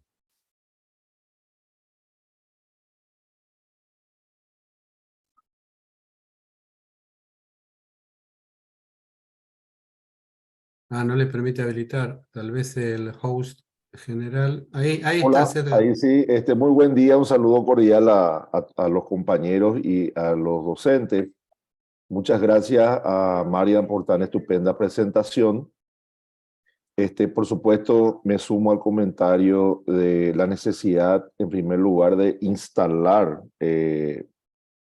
una agenda en el ámbito legislativo a través de instrumentos que sean accesibles para tanto los legisladores como el público en general, y luego aportar también de manera comprensible las evidencias a favor de la incorporación de estos instrumentos, así como el relato de buenas prácticas en algunos países. Eso yo creo que las alianzas entre organizaciones, entre países, pueden facilitar todo ese trabajo. Pero yo creo que se presenta actualmente un desafío adicional. Quiero comentar el caso de Paraguay brevemente y preguntarle a Marian cuál es la evaluación en América Latina sobre lo que voy a comentar. Yo veo el surgimiento de grupos anti-globalismo en el Paraguay. Anti-vacunas, anti-Agenda 2030, anti-Objetivo de Desarrollo Sostenible, utilizando tergiversaciones, información falsa y otras estrategias no fidedignas, no precisas que confunden al público y esto genera alertas en los legisladores y a veces hasta temor de abordar algunos temas. Entonces, fundamentalmente cuando se plantean aspectos de género o aspectos controversiales como lo que señaló Marian en materia de prevención y control de adicciones, salud sexual y reproductiva y otros temas que pueden ser conflictivos en su abordaje cuando no hay una buena estrategia de comunicación y cuando surgen grupos organizados antiderechos que bloquean el desarrollo de la agenda. Entonces le consulto a Marian cuál es la evaluación que tiene en relación a América Latina, sobre todo, y muchas gracias nuevamente por la oportunidad de participar. Gracias, Edgar. Marian.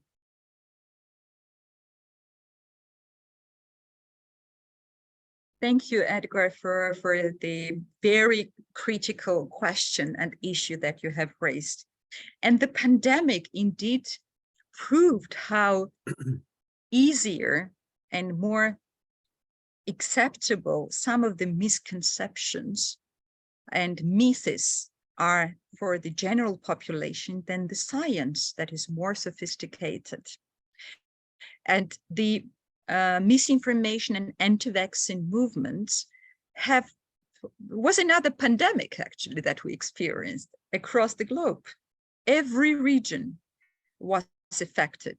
And you know, in the Georgian parliament, my colleagues who are currently working in the parliament, they have even received some of the letters of requesting Georgia to leave the World Health Organization membership because the anti-vaccination, anti-science campaigns are more perpetuating and easily to promote than the evidence-based knowledge. And it's a common challenge.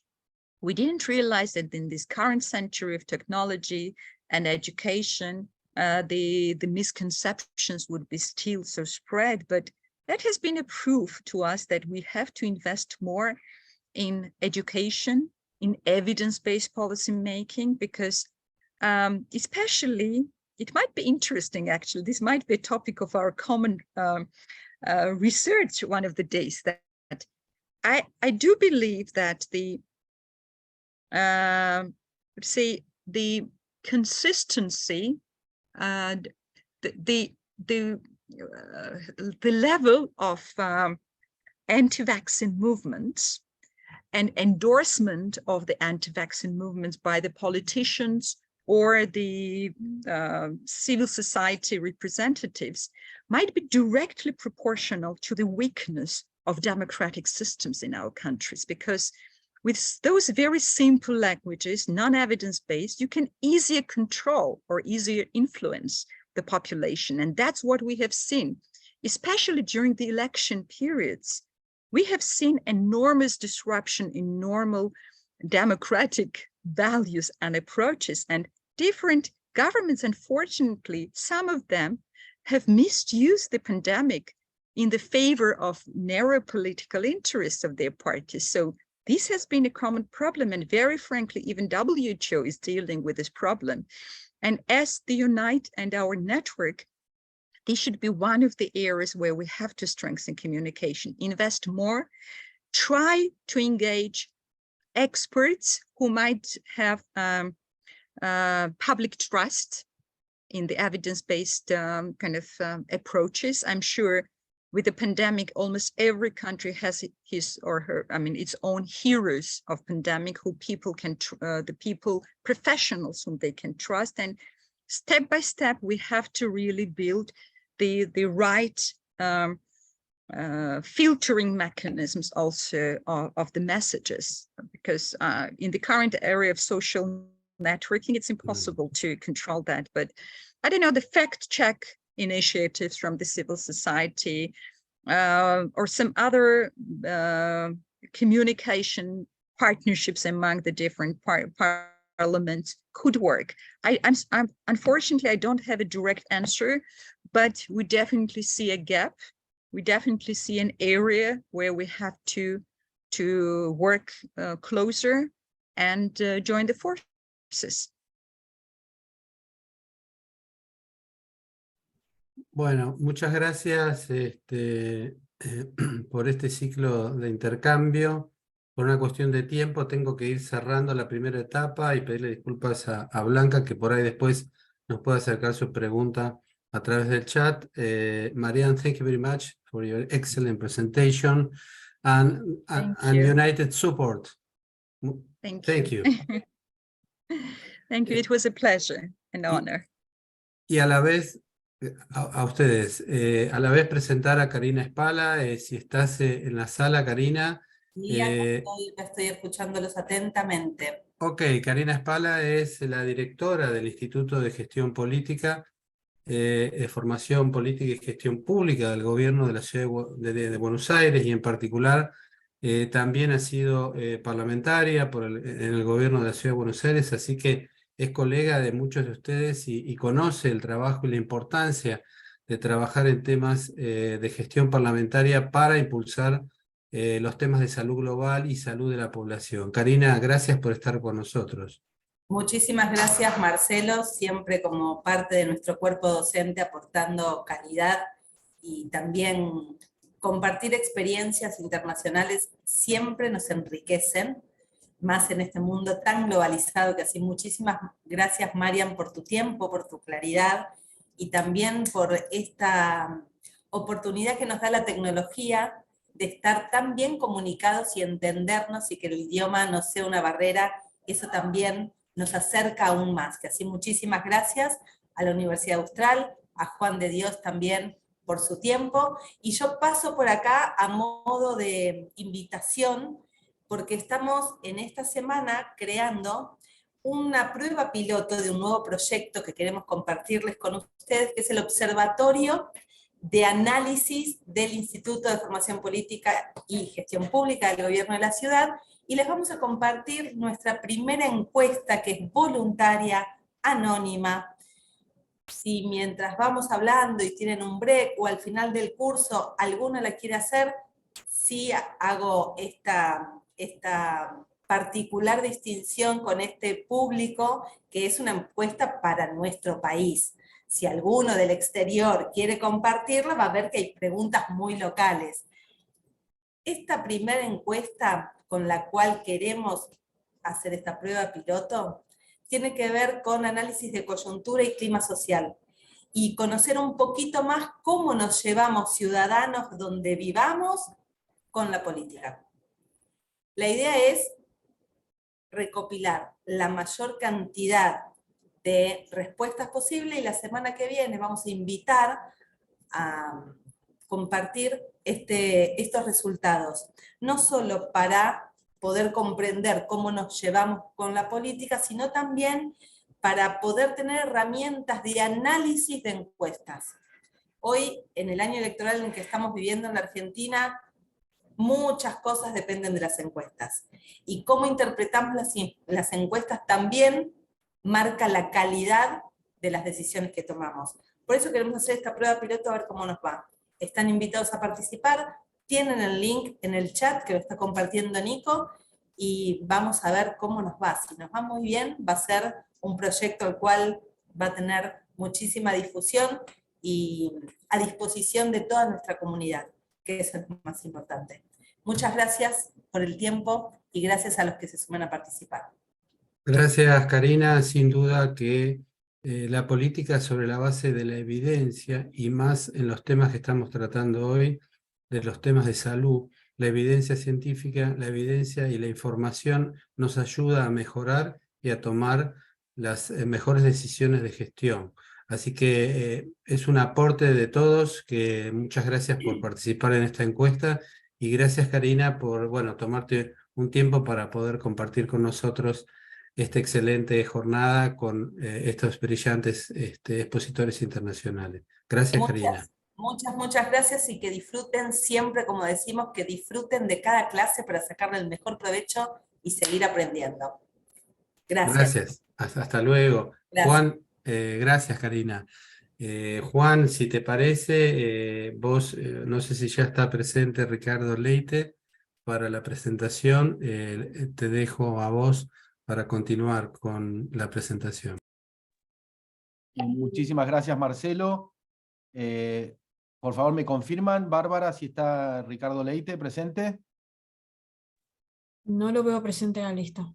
Bueno, si no está presente todavía, por favor nos avisan. Bárbara, si nos avisás, te agradezco mucho. Podemos hacer dos cosas. Una, darle la palabra a Blanca para su pregunta, y si no, simplemente yo aprovechar para hacer un comentario con respecto a la legislación y las políticas públicas informadas en evidencia científica, que va a ser algo que se va a mencionar y a dar tratamiento en forma permanente durante este debate respecto a la salud global. Simplemente hay pocos parlamentos en el mundo, muy pocos lamentablemente, que tienen oficinas especializadas. Hay muy pocos, hay una red que es europea, esa red está agrupando a nivel global estas oficinas que generan servicios de asesoramiento científico legislativo y particularmente en materia de salud, que tiene por supuesto su complejidad. Y quiero hacer este comentario mientras esperamos un minuto, porque de esos modelos diferentes que desde la universidad hemos estudiado y tenemos publicado en la página web del Centro Internacional de Estudios de Investigación y de Perspectiva Parlamentarios, hay un informe del 2021 que relevó todos los sistemas en el mundo parlamentarios de asesoramiento científico legislativo, y a mí particularmente me gusta una modalidad que creo que funcionaría muy bien para los países de América Latina, que por supuesto tienen sus buenas prácticas.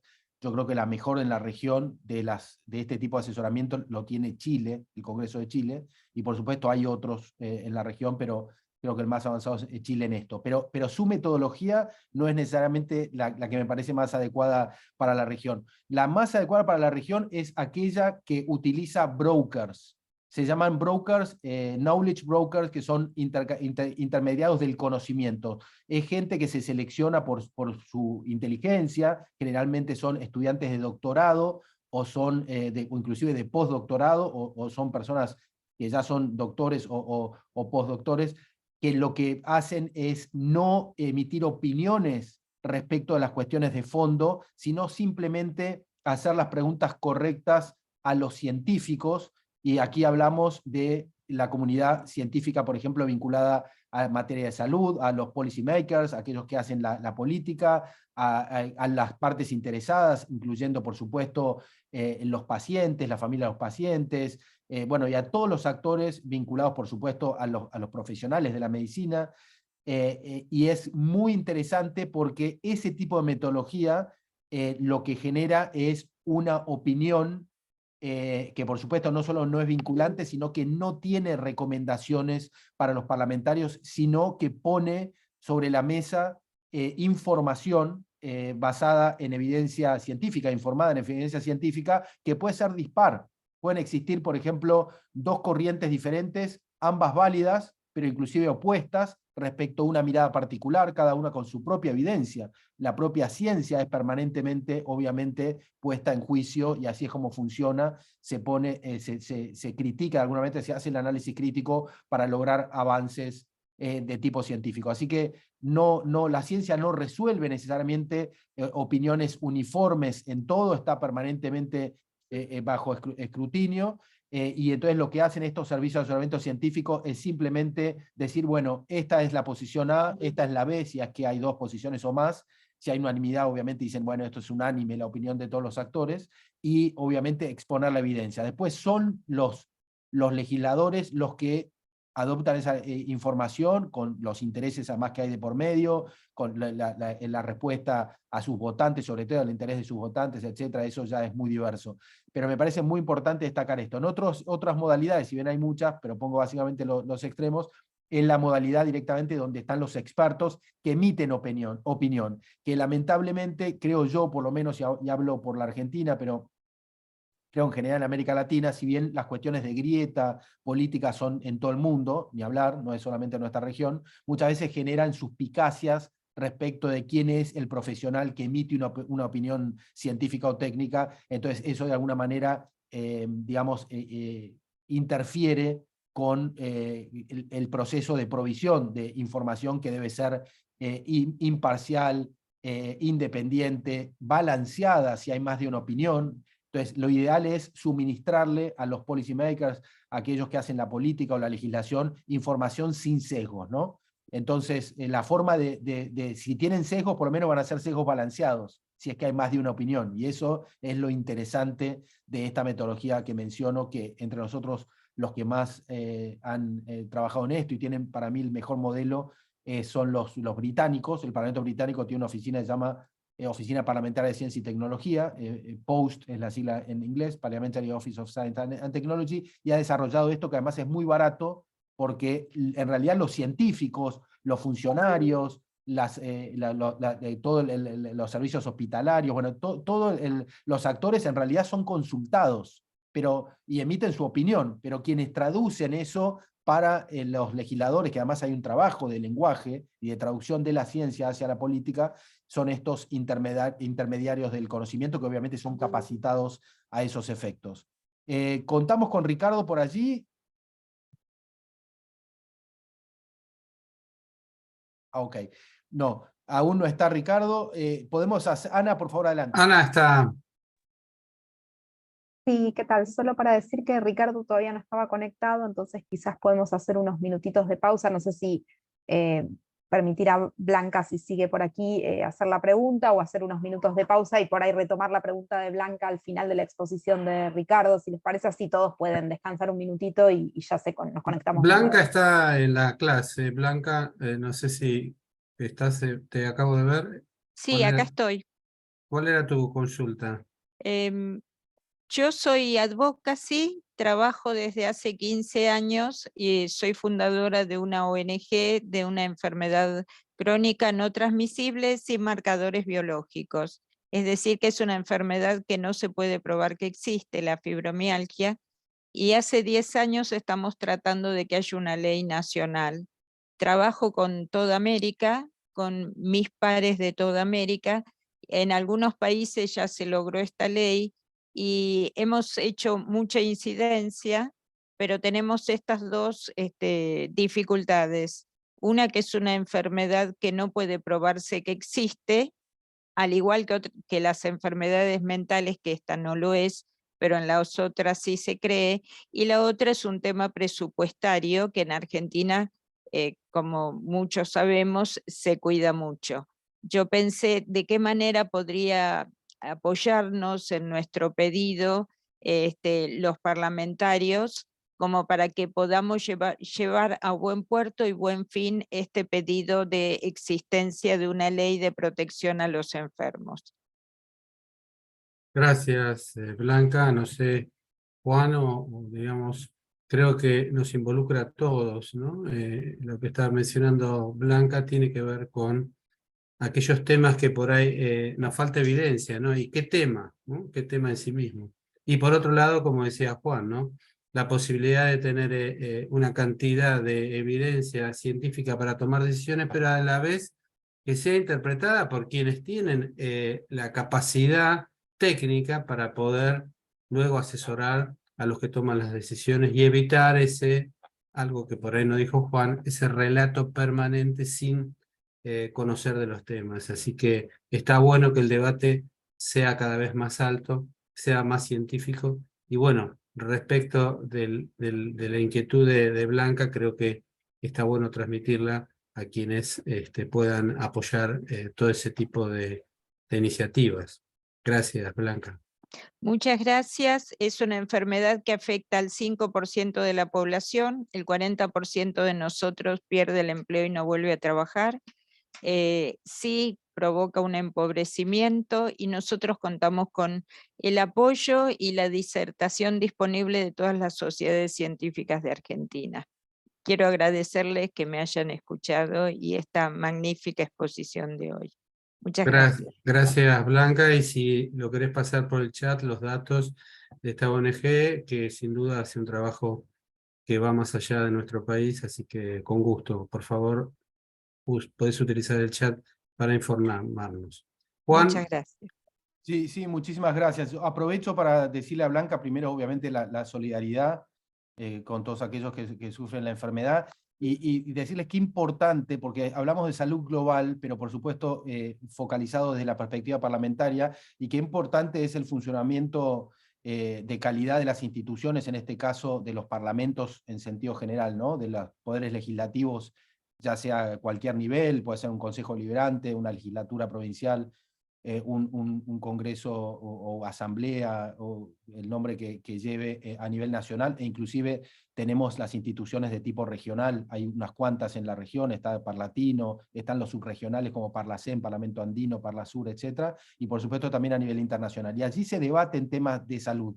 Es muy importante esa calidad institucional porque, entre otras cosas, además del asesoramiento científico gubernamental, está la cuestión vinculada a la participación, de cómo están abiertos los parlamentos a las instituciones. Esto del compromiso de las instituciones con la gente, ¿no? La cuestión de la cercanía. Es algo sumamente importante, y quiero aclarar algo. La cuestión del asesoramiento científico legislativo, hay muchas escuelas.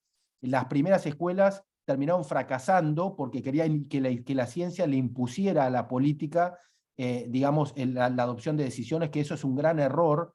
En realidad la democracia está fundada en un sistema representativo, por supuesto, que hay una representación directa, cada vez más semidirecta, etcétera, que hay mayor influencia por parte de la gente en los tomadores de decisiones. Pero, por supuesto, la ciencia no puede ni debe tomar una decisión por la política, porque eso sería algo incorrecto. Entonces, lamentablemente o no, estamos en manos de los políticos. Entonces, es muy importante, sí, exigirle a los políticos, no que en forma vinculante, obligatoria, tengan que adoptar una decisión, pero sí la cuestión de la participación ciudadana, del escrutinio y de las capacidades que tienen los ciudadanos y las organizaciones, obviamente, para influir en los gobernantes de turno. Así que quería aclarar esto. Yo creo que, bueno, allí lo que hay que hacer, Blanca, ustedes lo deben hacer como ONG, es el mayor lobby, cabildeo, como decimos en español, posible, buscar obviamente socios en esto, independientemente de la cuestión política. No hay que partidizar este tipo de cosas, todo lo contrario, hay que intentar que sean adoptadas en forma plural, digamos, en forma horizontal y más allá de los gobernantes de turno. Aquí lo tenemos a Ricardo Leite. Si te parece, Marcelo, le damos... ¿Cómo no? Bueno, gracias, Juan. Bueno, ahora que pudimos aprovechar este tiempo también para intercambiar ideas, vamos a presentar a Ricardo Leite, que es nuestro expositor también del día de hoy, que también es médico. Bueno, no lo veo todavía, pero te cedo vos a Juan la presentación ya personal de Ricardo, que sin duda nos honra como presidente de UNITE, y bueno, esto es muy importante para este evento. Juan. Muchísimas gracias, Marcelo Sanoner. Muy bienvenido, Ricardo Baptista Leite. Es un placer tenerlo aquí entre nosotros, realmente un privilegio para todos los que están aquí, que como sabes son representantes del sector de salud, del ámbito parlamentario de toda América Latina y el Caribe. Voy a presentarlo a Ricardo. Es fundador y presidente de UNITE, representante en la red además de la región de Europa Central. Es médico de formación, como dijo Marcelo, es un especialista en enfermedades infecciosas, es miembro del Parlamento portugués desde el año 2011 por el Partido Socialdemócrata y es el portavoz de referencia del partido en todo lo relativo a salud. Recientemente ha sido nombrado, y lo felicitamos por ello, director ejecutivo del International Digital Health and Artificial Intelligence Research Collaborative, el I-DAIR, una organización con sede en Ginebra que está dedicada a permitir y mejorar el acceso a investigación inclusiva, impactante y responsable en las áreas de inteligencia digital y artificial, con foco en el cuidado de la salud. Ricardo es además presidente del Centro de Salud Global de Nova, IMS, es vicepresidente de la red parlamentaria del Banco Mundial y del Fondo Monetario Internacional, lo dijimos hoy temprano, es embajador de la Health Partnership del G20, y recientemente fue nombrado miembro del Consejo de la Asamblea Mundial de la Salud. Fundó UNITE, esta red tan maravillosa de parlamentarios de la salud global, en 2017, es decir, antes de la pandemia. Fíjense qué vanguardista, y ha presidido la red desde entonces. Un gran placer recibirte, Ricardo, te escuchamos con gran placer. Muchas gracias. Muchas gracias, Juan de Dios, buenas tardes a todos. My apologies for speaking in English. My Spanish won't get me far. But if I understand correctly, you all have translation. And so thank you for the very kind invitation, for the very kind words. It is a pleasure and an honor to be with all of you, and my apologies for coming in late. Today is actually my last day in Parliament, as I am suspending my seat as a member of Parliament to take on this new role that Juan de Dios has mentioned in Geneva. And so it's a very busy day, but I didn't want to say no to such a kind invitation and such an important a moment where hopefully I can share some of the work we are developing at UNITE, and if we have time to answer questions that you may have, and hopefully find ways for us to collaborate together. So I'm going to share a few slides, if I may. Can you confirm that you can see the slide? Okay, perfect. So I'm going to give you a parliamentarian's perspective on the challenges of global health, of course, focusing on UNITE's work. And I've been elected 4 times, so it's my 4th term in Parliament. And in between, I was also a deputy mayor of a city with 200,000 inhabitants. So that's part of my view, is from the political side. And of course, academically and as a medical doctor, I bring in that view also. So to talk about UNITE, as was mentioned, we were founded in 2017. Today, we are in 97 countries. We are more than 300 members. We are nonprofit as an organization, but most importantly, we are global and nonpartisan, which means that in each country, we try to have more representatives from different parties so that we can have an overarching view and, if possible, influence on the health matters in each country. That's why we normally have many more members than we actually have countries, because the idea is to bring in different views and perspectives into our discussions. We have decided to divide the world into 10 regional chapters. Each chapter is led by a chapter chair, which is a current or former member of Parliament, Congress, or Senate. And as you can see here, for example, for Latin American and Caribbean, the chapter chair is a former parliamentarian from Argentina, the Honorable Gisela Scalia. And the chapter chairs and myself form the UNITE board, global board, which is a non-executive function, of course. And the non-executive board counts on the work of the Secretariat, which is our executive team, which has its headquarters in Lisbon, but we have people working in Argentina, in Georgia, in Ghana, and also in India, in New Delhi. So we also work with civil society organizations and other partners. We do not take any funding from pharmaceutical or diagnostic industry, so we are fully funded from philanthropy or multilateral organizations and potentially from governments. But most of our funding comes from international philanthropy. We are working with subcommittees in different parliaments on global health. This is something we are actually pushing for, so that parliaments in countries that don't have subcommittees for global health or working groups on the topic, that they actually can create them. So we have an official place within parliaments where we can have representatives of all parties to discuss these issues. We are working on providing inputs, for example, when it comes around the WHO International Instrument for Pandemic Prevention, Preparedness and Response, mostly known as the Pandemic Accord.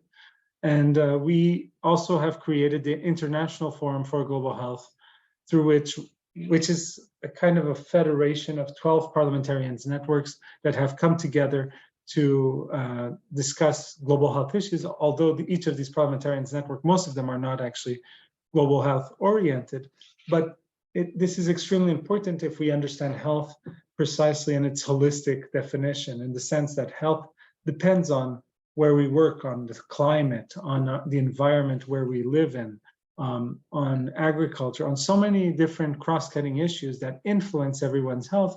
Having parliamentarians networks from different areas coming together to discuss health is proven to be critical.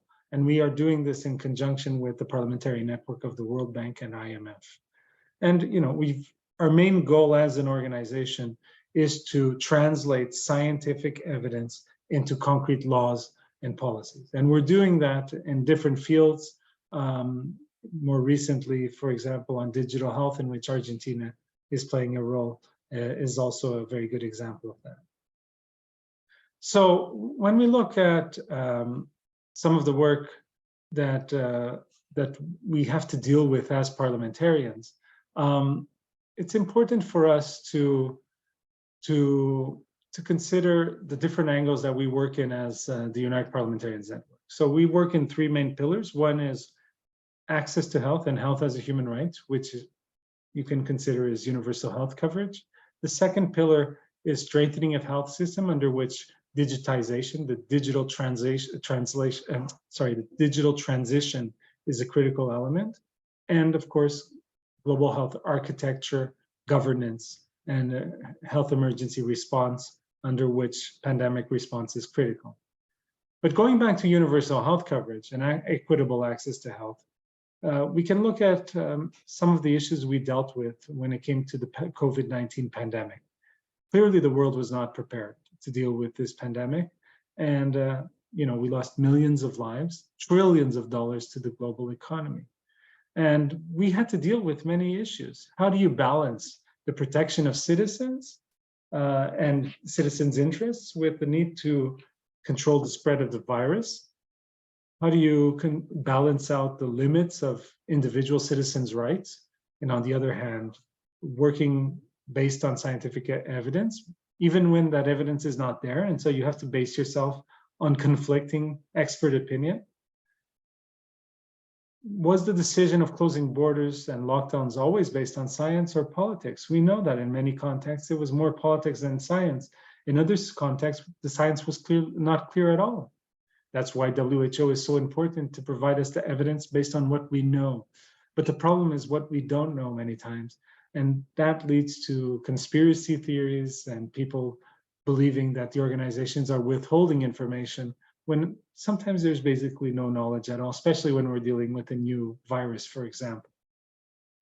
And another issue was, how can we support the ones that lost their jobs in businesses and avoid a rise in poverty levels? And all of us probably had to deal with this in our own countries and regions, dealing precisely with the economic impacts and strains that COVID-19 posed against us all. And when we look at the impact of COVID-19, we can see that your region was massively affected by the COVID-19 pandemic. We see that death tolls were proportionally higher when compared to other regions. The most severe mortality-related outcomes were observed, of course, among the elderly, men, and those, once again, that were more poor, socially, economically disadvantaged.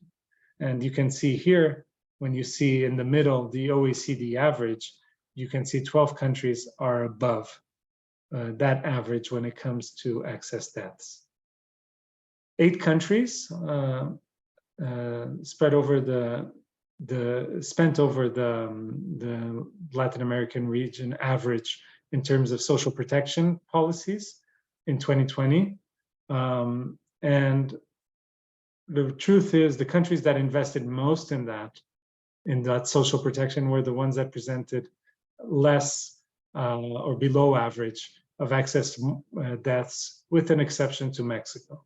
And so this is actually an interesting perspective to see how social vulnerability can lead to greater excess deaths, especially when dealing with a virus to which our body's immunological systems were not prepared for. But in reality, this just adds another layer to the knowledge that we know that poverty is directly connected to poor health and to mortality.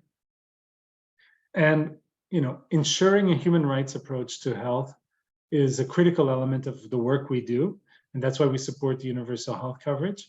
Understanding that universal health coverage can actually be a pathway to ensuring access to health. But on this point, I really want to emphasize a point that we have been making as an organization. We were just in New York recently for the hearings of the high-level meetings that will be taking place in September.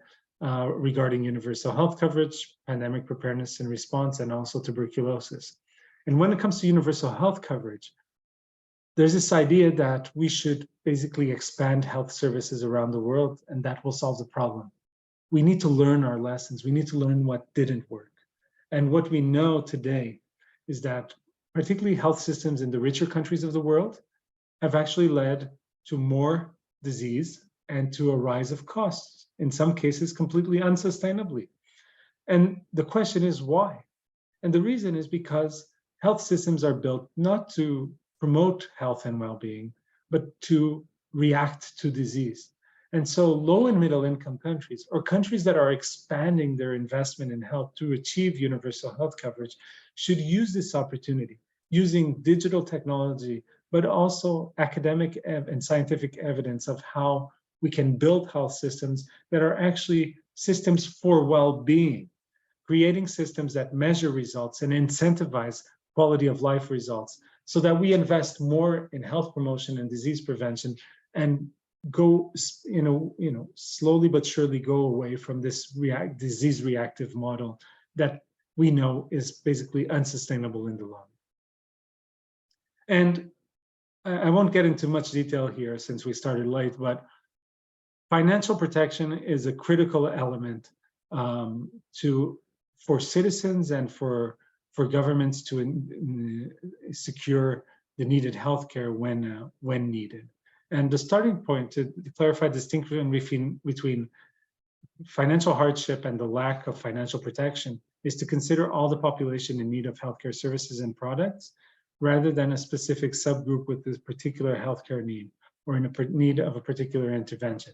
But we as policymakers, we are typically confronted with very verticalized specific approaches that do not look at the big picture. That's our responsibility as policymakers, of keeping that big picture, of being able to take a step back and look at all of the needs and create a model that works for everyone. And before the pandemic, service coverage continued to improve across the world, but about 1/3 of the population still lacked access to health services. And now 1 billion people, more than ever before, spend more than 10% of their household budget out of pocket on health. I mean, this is extremely important for us to understand. For those that are not familiar with the term, out-of-pocket expenditure is how much money you spend on top of whatever you're already discounting, either to a state insurance or to through taxation for your national health service. And so seeing this and seeing this data from even before the pandemic, we see that there's a lot of work because the pandemic has led to worse outcomes when it comes to the Sustainable Development Goals. And we as parliamentarians have an opportunity to engage at multiple moments to push this agenda forward. You can see on the screen here, Honorable Akua, who's our chapter chair in one of our regions in Africa, and she was speaking here at the Unite Global Summit last year in Lisbon. And the Universal Health Coverage meeting that will be taking place as a high-level meeting around the UN General Assembly this year is a critical moment for the participation of parliamentarians. And we should also work together in peer-to-peer approach with parliamentarians from different countries to ensure better practices. And that's why we have the regional leaders within the Unite Network. Through this regional leadership, we try to bring different parliamentarians together to push the agenda forward. And the idea here is through Unite and with the support of our Secretariat to provide parliamentarians with the science and knowledge needed so that each parliamentarian can actually push for evidence-based policies and laws within their own regions. And it's extremely important for us to know that the most vulnerable populations are the ones that need to be specifically addressed. There is no universal health coverage if some people are forgotten along the way. So the people in most vulnerable situations actually have to be included in our policies, they have to be included in our laws. And that means sometimes we need to work beyond the normal institutional health services that we have in our countries. We have to work with civil society organizations, with patient advocates that can actually bring together different skill sets and have a way to approach these people in most vulnerable situations to make sure that they also have access to health. And health system strengthening is the second pillar I was telling you about. And this is a very important concept. WHO has defined this concept as a process of identifying and implementing the changes in policy and practice in a country's health system so that the country can respond better to its health and health system challenges. And the question is, how can we actually achieve stronger health systems if health systems continue to focus too much on disease and not on prevention, as I have already stressed before? And so we need this new era of health systems focusing on the well-being for all. And there's, I'm happy to share the slides afterwards with the links and the references, so you can see some of the models that are already out there to try to address these different challenges to ensure that we secure health for all. But I'll leave you just with this note. We sometimes focus on health, and when we talk about health, we talk about providing care in a clinic or in a hospital. But the truth is, each individual's health is dependent on multiple factors. 10% of what defines our health is defined by clinical factors. Those are the ones that are addressed by doctors and nurses and hospitals and clinics. 30% of what defines our health are what we call genomics or other omics, basically our biology, that is much harder to change. But 60% of what defines our health and well-being is the external factors, be it the environment in which we live in, our daily behaviors, where we work, the kind of food we ingest, and so forth. Those 60% are completely ignored by most health models out there. And without addressing them, which means addressing health in all policies, which means addressing all of the 17 SDGs together, we won't be able to get better health for all. If we are successful though, if we actually do change the paradigm towards pushing for health and well-being, then we will actually lower the burden of disease, which will free up resources to ensure best care for those that inevitably will get sick. And digital health is one of the pathways to get there. We know that the digital transition can actually help health systems and healthcare workers to be freed in terms of the time they need to be working more directly with the patients, to have a more humane approach. And we can leave the more redundant tasks to digital technologies. Or we can use artificial intelligence to support decision processes or to ensure that we are being the most efficient possible when it comes in terms of health outcomes and focusing on well-being. Another critical issue is sustainable financing, finding new mechanisms and innovative ways to fund our health systems and the sustainable development goals, which means that we also have to include the private sector. We have to find mechanisms in which public and private can work together towards reaching the goals and aligning all of our metrics together.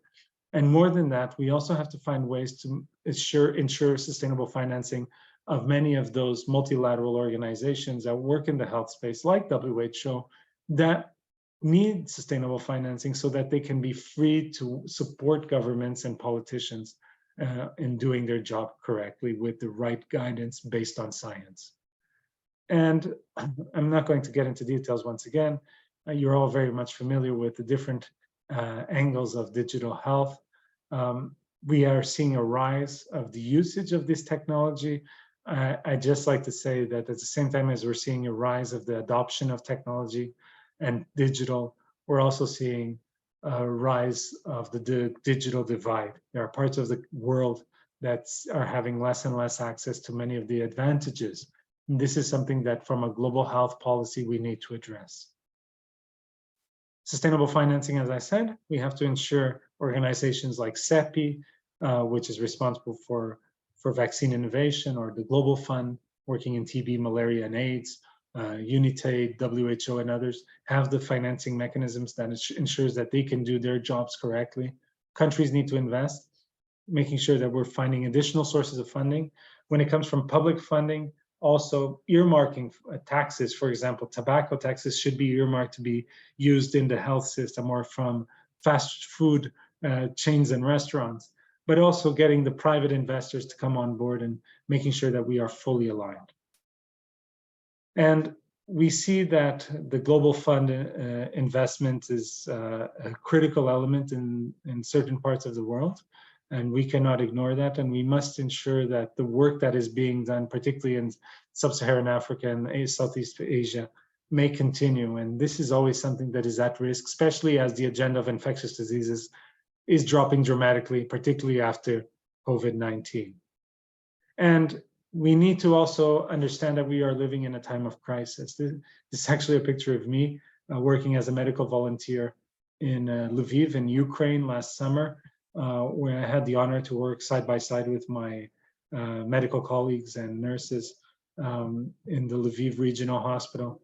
And the truth is we are living in a time of polycrisis, stepping out of a pandemic, but not completely prepared for the next one. At the same time, with an economic crisis, seeing inflation on the rise, and a war at the center of Europe that is having an impact and ramification around the world.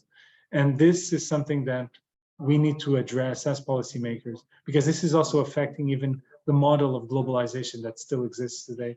Discussing what kind of model do we want in the future is a critical element to ensure that in the future, self-resilience and sustainability of the regions is enough in the case of us addressing another health emergency or pandemic.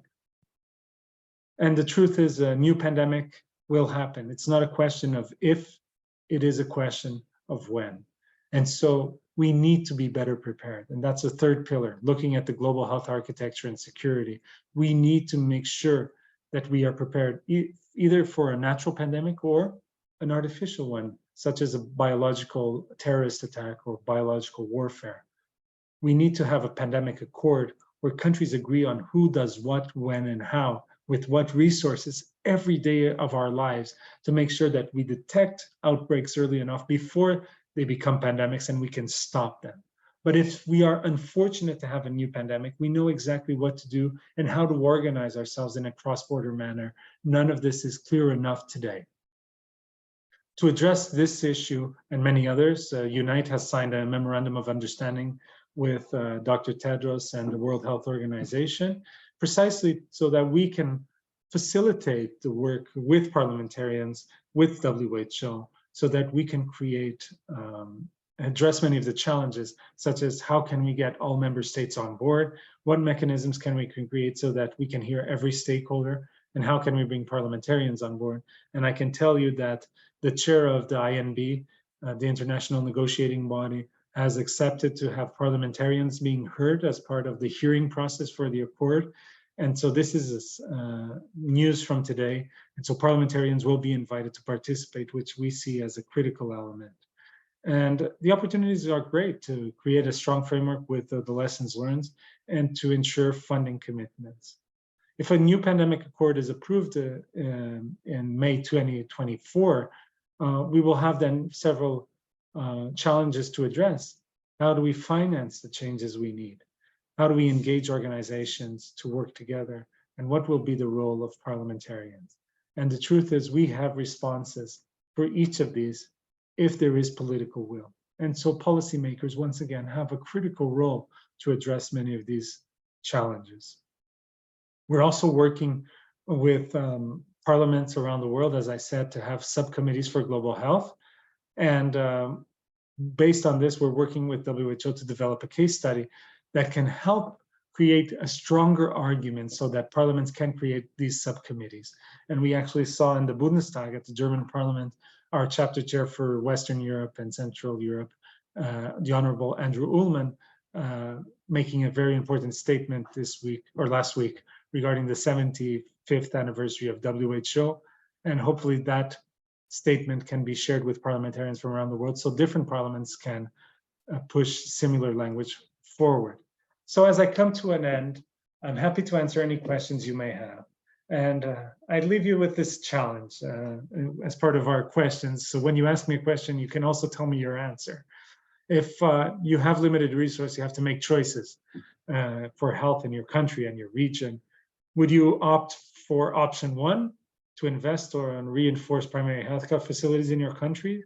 Option 2, invest in a digital health strategy to increase access to telemedicine? Or option 3, invest in surveillance equipment and infrastructure to ensure the detection of new health threats and prevent future pandemics? Those are 3 challenges I'll leave there for you. And as we like to say in our organization, it's time to ensure health for all. It's time to unite. And I'll stop there. Thank you very much.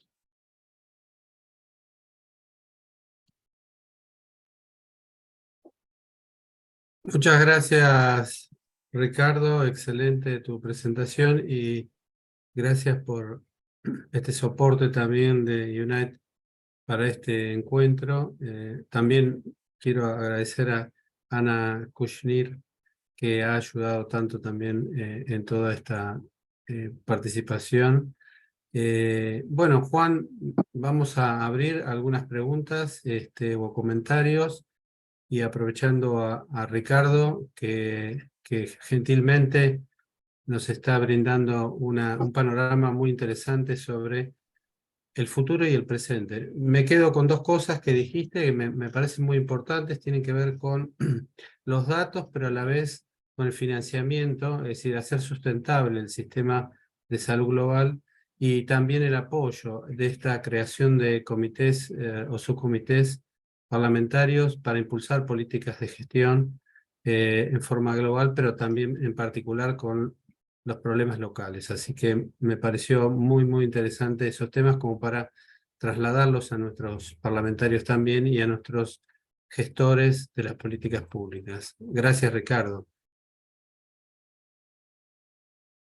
Excelente, muchísimas gracias Ricardo y Marcelo. Simplemente ahí, por favor, levanten la mano aquellos que quieran hacer una pregunta. Yo mientras levantan la mano le quiero decir a Ricardo, le pregunto específicamente, las 3 opciones de la pregunta son excelentes. Yo creo que la inversión en fortalecer la atención primaria de la salud es un objetivo permanente, obviamente es difícil compensarlo con otras necesidades.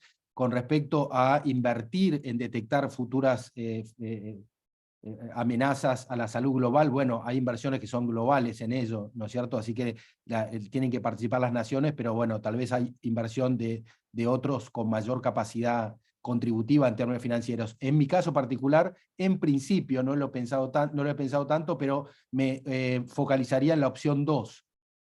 Pero con 2 enfoques. El primer enfoque es, por supuesto, incrementar el acceso a la telemedicina, que debería ser más barato, etcétera. Obviamente no se puede siempre, pero por lo menos sí en términos preventivos.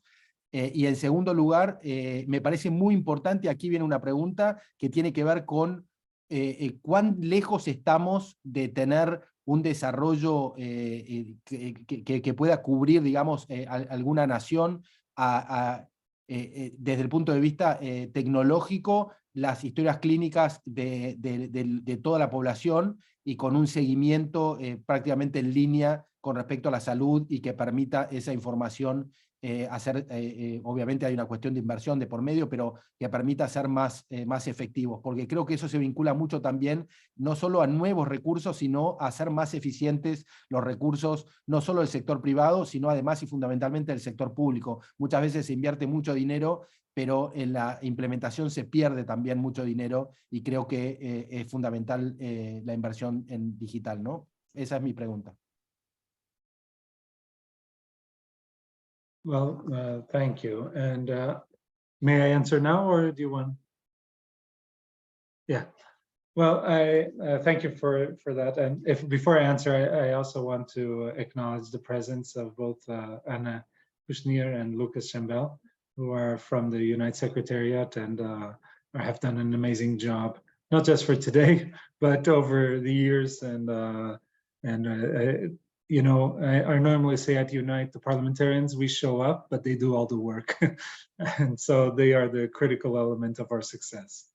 Getting to your response, it's exactly what I was thinking, Juan. I think that the right answer may actually be, we have to do everything. But, you know, resources are limited. And so it's thinking and this is what I think is a critical way of formatting our thought process as policymakers.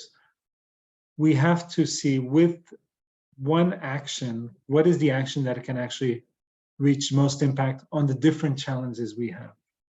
And so you were saying, if we invest in digital, perhaps we can invest in digital in a way that can have an overarching impact across all of the different challenges in the health system. So for example, a country that actually decides to start to create a health data agency and to have a systematic approach towards data collection and to measuring health outcomes in their system can actually have impact in making healthcare better, both at primary and at secondary levels. It can have better access to health in more remote regions through telemedicine and others. It will provide much more insights then on how to invest more effectively in the future instead of investing blindly as we mostly do because we don't measure. And at the end of the day, if you have strong data collection processes, you will be actually being able to prevent future phenomena of health emergencies. And so it actually helps you to become more capable in terms of health security.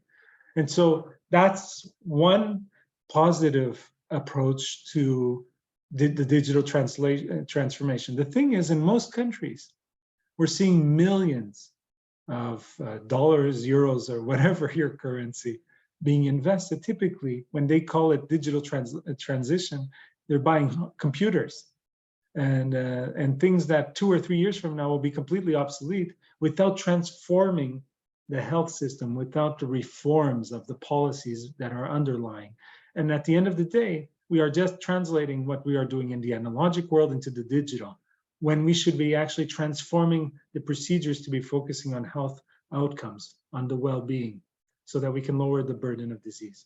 And so I'm agreeing with you saying that that is clearly one of the approaches, and we need to make sure that we don't just use digital as a punchline, but we use it actually for real transformation for health.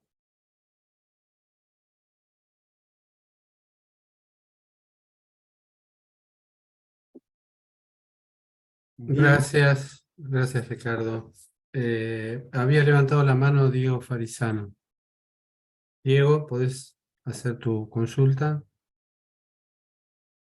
Buen día de nuevo para los que se sumaron. Ricardo, gracias.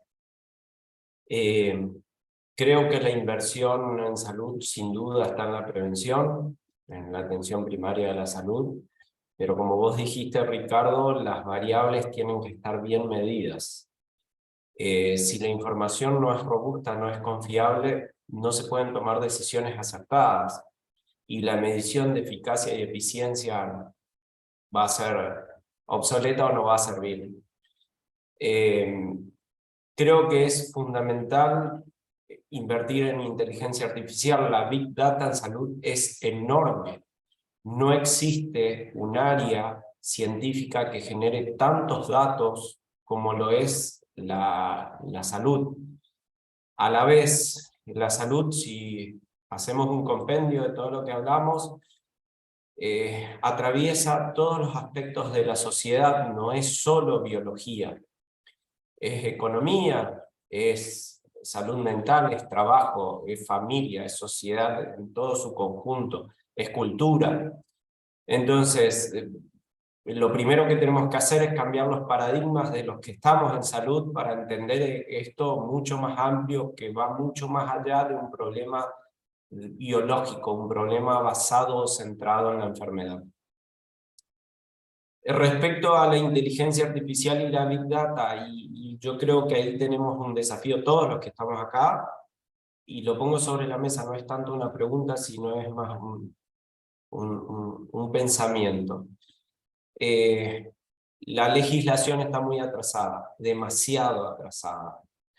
Tenemos que trabajar en la legislación de cómo se va a manejar esa información, quién va a ser el dueño de esa información, y sobre todo, y es una idea, Yo creo que la información médica de cada paciente, y después podemos discutir qué va a ir ahí, pero deberían ser algo así como billeteras digitales que el mismo paciente lo tenga y que se puede intercambiar entre países, ni siquiera entre ministerios o ciudades, sino entre países. Un gran problema que tenemos acá en Argentina, yo soy de una de las provincias de Argentina, es que la forma de medir las diferentes variables y la forma de archivar esta información es totalmente diferente de una ciudad a otra. Entonces no se puede tomar decisiones en un contorno macro, ni siquiera en el micro. Bueno, ese es el tema en cuestión que pongo sobre la mesa. Gracias. Gracias, Diego. Gracias, Diego. No sé, Ricardo, si quieres hacer un comentario. Hay otro participante que quiere... Okay, we can collect both and I'll comment after. Okay. Thank you. Edgar, ¿estás vos? Muchas gracias nuevamente por la excelente presentación que acabamos de ser parte. Quisiera en primer lugar comentar que yo desarrollo mi actividad académica científica estudiando el gasto de bolsillo y los mecanismos de protección financiera en mi país, y hemos encontrado de manera sistemática que el mayor componente del gasto de bolsillo en Paraguay se debe a la compra de medicamentos, y nuestra participación del gasto de bolsillo en el gasto corriente anual es de 44%, más que el doble de la recomendación de bajarlo por bajo el 20%, ¿verdad? Entonces creo que una política de acceso a medicamentos esenciales con regulaciones de precios y uso racional de medicamentos esenciales es clave para lograr acceso y cobertura universal de salud, por una parte.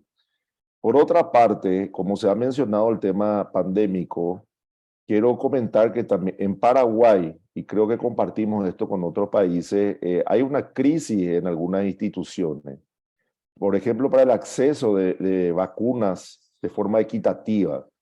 Nosotros en Paraguay teníamos antes de la pandemia una ley de acceso a vacunas gratuitas, donde la ley establecía la compra a través del Fondo Rotatorio de Vacunas de la OPS de manera obligatoria por parte del Estado. Cuando ocurrió la pandemia, Paraguay se sumó a las adquisiciones a través del mecanismo COVAX, y este mecanismo ha fracasado para nuestro país, al punto que hoy en día está en entredicho la confianza hacia estas instituciones. Me parece que es un tema urgente recuperar la confianza de los Estados partes para gestionar productos estratégicos como las vacunas y que permitan una equidad en el acceso. Por otra parte, con esto termino y le traslado esta pregunta al ponente Leite, es que algunas regiones, como es el caso de Sudamérica, no hemos logrado desarrollar un complejo productivo estratégico para la salud, como por ejemplo capacidades de producir vacunas y otros productos, digamos que quedamos muy dependientes de tecnologías de otras regiones, ¿verdad? Y le quiero preguntar si ¿cuál es el camino que él ve para la futura pandemia, para futuras pandemias? ¿Hay que consolidar mecanismos solo globales, o considera que también son apropiados desarrollar estrategias regionales de desarrollo tecnológico para que en caso de una crisis sanitaria futura podamos tener acceso más directo a productos estratégicos como vacunas y otros productos biotecnológicos? Gracias. Gracias, Edgar. Bueno, Ricardo, tenés dos preguntas que dejó Diego.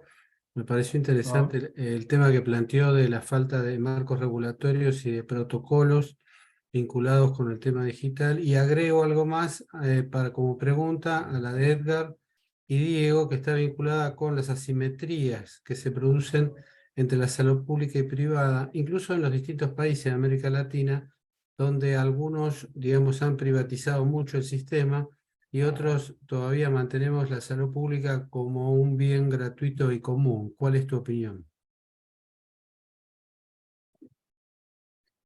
Well, thank you. And I'll try to address, since we're getting close to the hour, I'll try to address the different points. And I thank you. I thank the three of you, Diego, Edgar, and Marcelo, for the questions.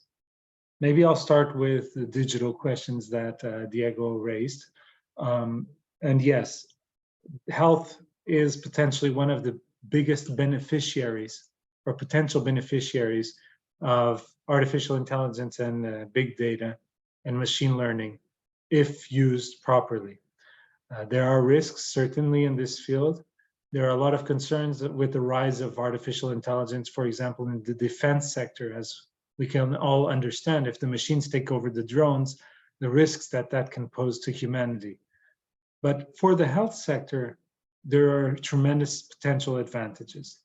But you raised the issue, how do we legislate for this? And that is probably one of the hardest questions out there right now, because the way we have designed our health technology assessment models are based on the principle of the scientific method, clinical trials, articles that publish results, and then based on the promise of those results in a certain group of people, we extrapolate what will happen to the general population. When it comes to artificial intelligence, the algorithm today, or the algorithm now, after you use the same algorithm in the next hour, the algorithm will change. And so it's a machine learning and adapting process.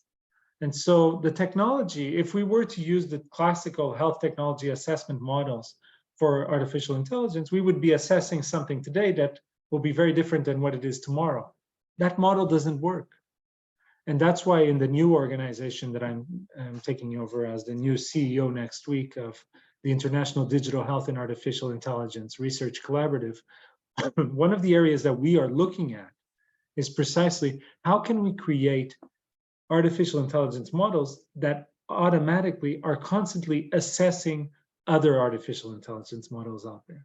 In a way, creating certification models so that governments or individual citizens know that they are using trustworthy, responsible artificial intelligence tools, that are using trusted sources of information, that are not being biased negatively in one way or the other. And these kind of tools will have to be, I would say, in the toolkit that governments use in their legislation. And we have to have neutral platforms like I-DAIR working with the UN, with trusted organizations as a platform that creates this standardized, neutral, trustworthy platform through which technologies can all be tested through, so that when you as a policymaker, as a minister of health or whatnot, decide to start using a certain technology in your hospitals or clinics, those are certified and that are constantly being assessed. And so you are keeping citizens' health and security always in first place, following the principle of medicine of first do no harm. And I believe that this is a possible pathway, and legislation will have to adjust to this new reality. I haven't seen anyone being able to address this correctly. It's one of the big challenges ahead. The second big challenge is, and I agree with you with the idea of the data wallet. I believe in the power of certain technologies like blockchain that can be used for governments to actually secure the data of citizens and make sure that citizens can control the data. And at the end of the day, give the power to citizens of what data they want to share and what data they don't want to share. Of course, we are talking of an ideal world, but then you go to sub-Saharan Africa and you have, 20% of the population doesn't even have a phone. Out of the 80% that have a phone, only 40% have smartphones. And so we're talking about a reality then that is so distant, right, from the rest. So at the same time that we are addressing these challenges and we have technological solutions for them, at the same time, we have to be very careful to not leave citizens going behind and widen the digital divide instead of straightening it. But I fully agree that we need to standardize data sets. And in Portugal, we actually have addressed this challenge in a way that I think can be explored and maybe potentially made as a global solution. Each hospital or clinic in our countries, we all see this, they have their own data sets and they built up their own electronic health records. And they're all different and no data sets are the same, as you were saying. But what we did in Portugal was then the government decided to create a cloud of health data and said, no matter what electronic health records you are using, these are key elements that you have to share to the cloud. And at the cloud level, everything is standardized. And so at least you have the minimum baseline of data that you can collect, and you don't have to make everybody change everything on the ground. But you can use cloud technology to leapfrog that challenge. So these are just some ideas to try to address your questions, Diego.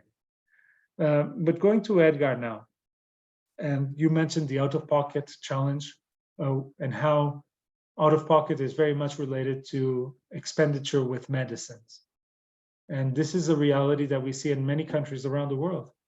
And the truth is, who are the ones that are left behind, the most poor and vulnerable? Because those are the ones that when they get a medical prescription and they go to the pharmacy, they have to make choices of what medications they take and which ones they don't. I'm sure that in your country, like in mine, you see elderly patients without much money asking the pharmacist at the pharmacy, well, out of all of these medicines that the doctor prescribed to me, which ones are the most important ones? Because I don't have money for all of them. And so people who actually are in a situation where they are financially capable of paying are, at the end of the day, going to be well off most of the time. And so the issue here is, how do we create a model where essential medicines are secured, particularly for those in most vulnerable situations? And it's that balancing act as policymakers, once again, that we have to find a common ground of understanding. And I am a center-right politician. I'm no European socialist coming here with socialization ideas, but it's a matter of a fact that when it comes to these issues of healthcare, poverty is the main driver of disease. And so we need to understand that those in most poor situations, it is in the interest of everyone in society that we find those kind of solutions. And so essential medicines, access to, I would say, essential technologies in health, even going beyond medicines, access to essential technology in health is a critical factor for universal health coverage. And so fully agree. When it comes to access to vaccines that you were mentioning, equitable access to vaccines was not a reality during the pandemic. During the pandemic, international organizations had to create mechanisms that did not exist in the middle of the pandemic. So we were in the middle of the tornado, and in the middle of the tornado, we were saying, okay, we need to build safe houses, right? It's impossible to be as effective as one would want. But we actually did create some mechanisms like COVAX or the ACT accelerator that were mechanisms that accelerated the access to vaccines in many parts of the world. They were far from perfect. However, what concerns me, and as policymakers, we need to keep governments accountable. What concerns me is that there was an excuse. We created this during the pandemic. It's never going to be perfect. But the pandemic has just ended. And I was meeting with people related to the ACT accelerator, and they tell me that nothing has been done since it was created to now adjust it, to learn from the lessons, to adjust COVAX, to make it better prepared for the future. If a pandemic were to hit our door this year, we would be working with the same mechanisms that we created in the middle of the tornado.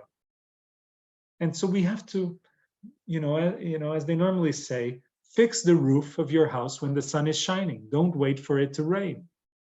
And now, when it comes to global health emergencies, we should actually put this as a top priority.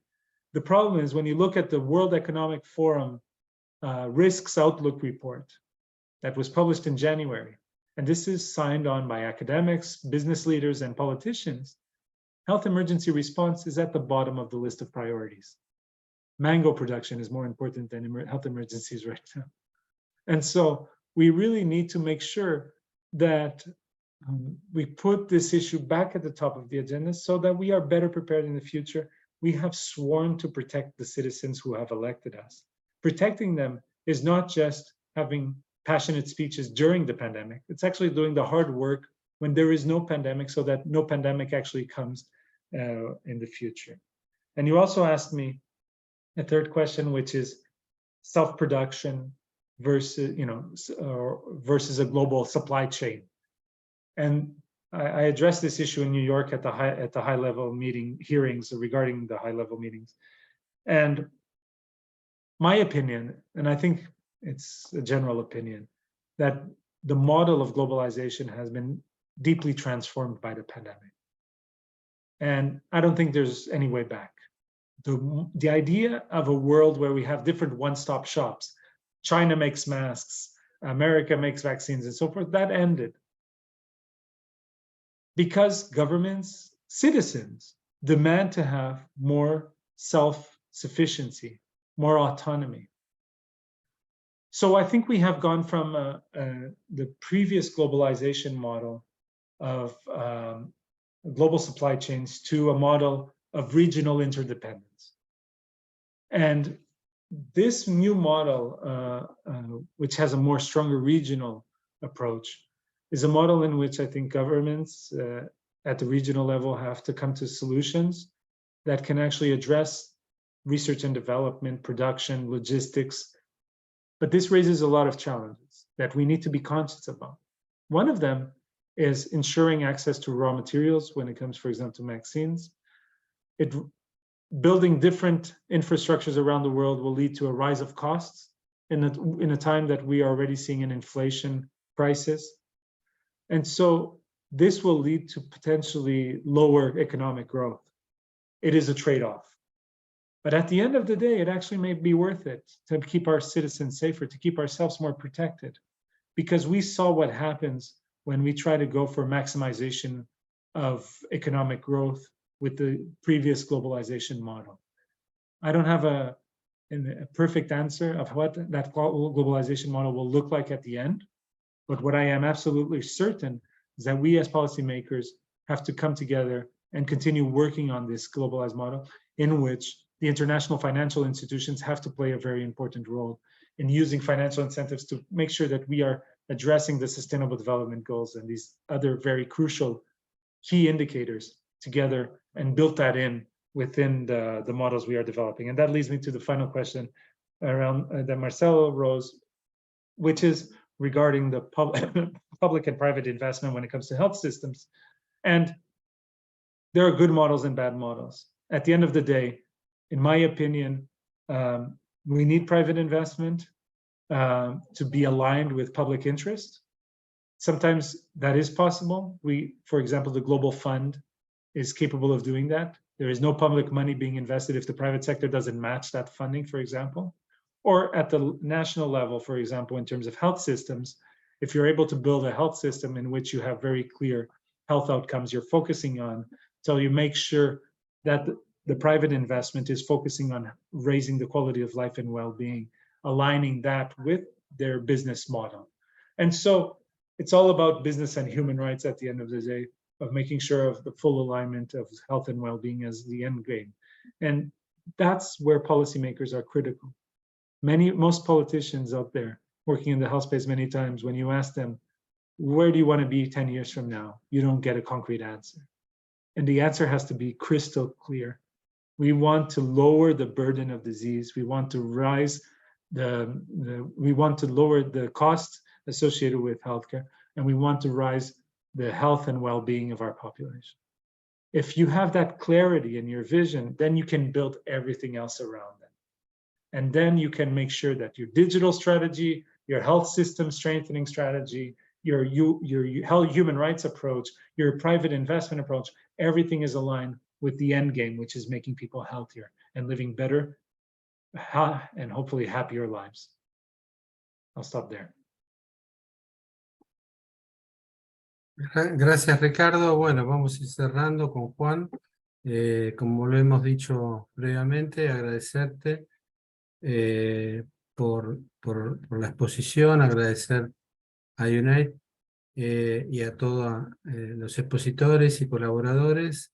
Agradecer a Juan y a la Universidad, a la Escuela de Gobierno y al Instituto. Y bueno, le dejo a Juan el cierre final.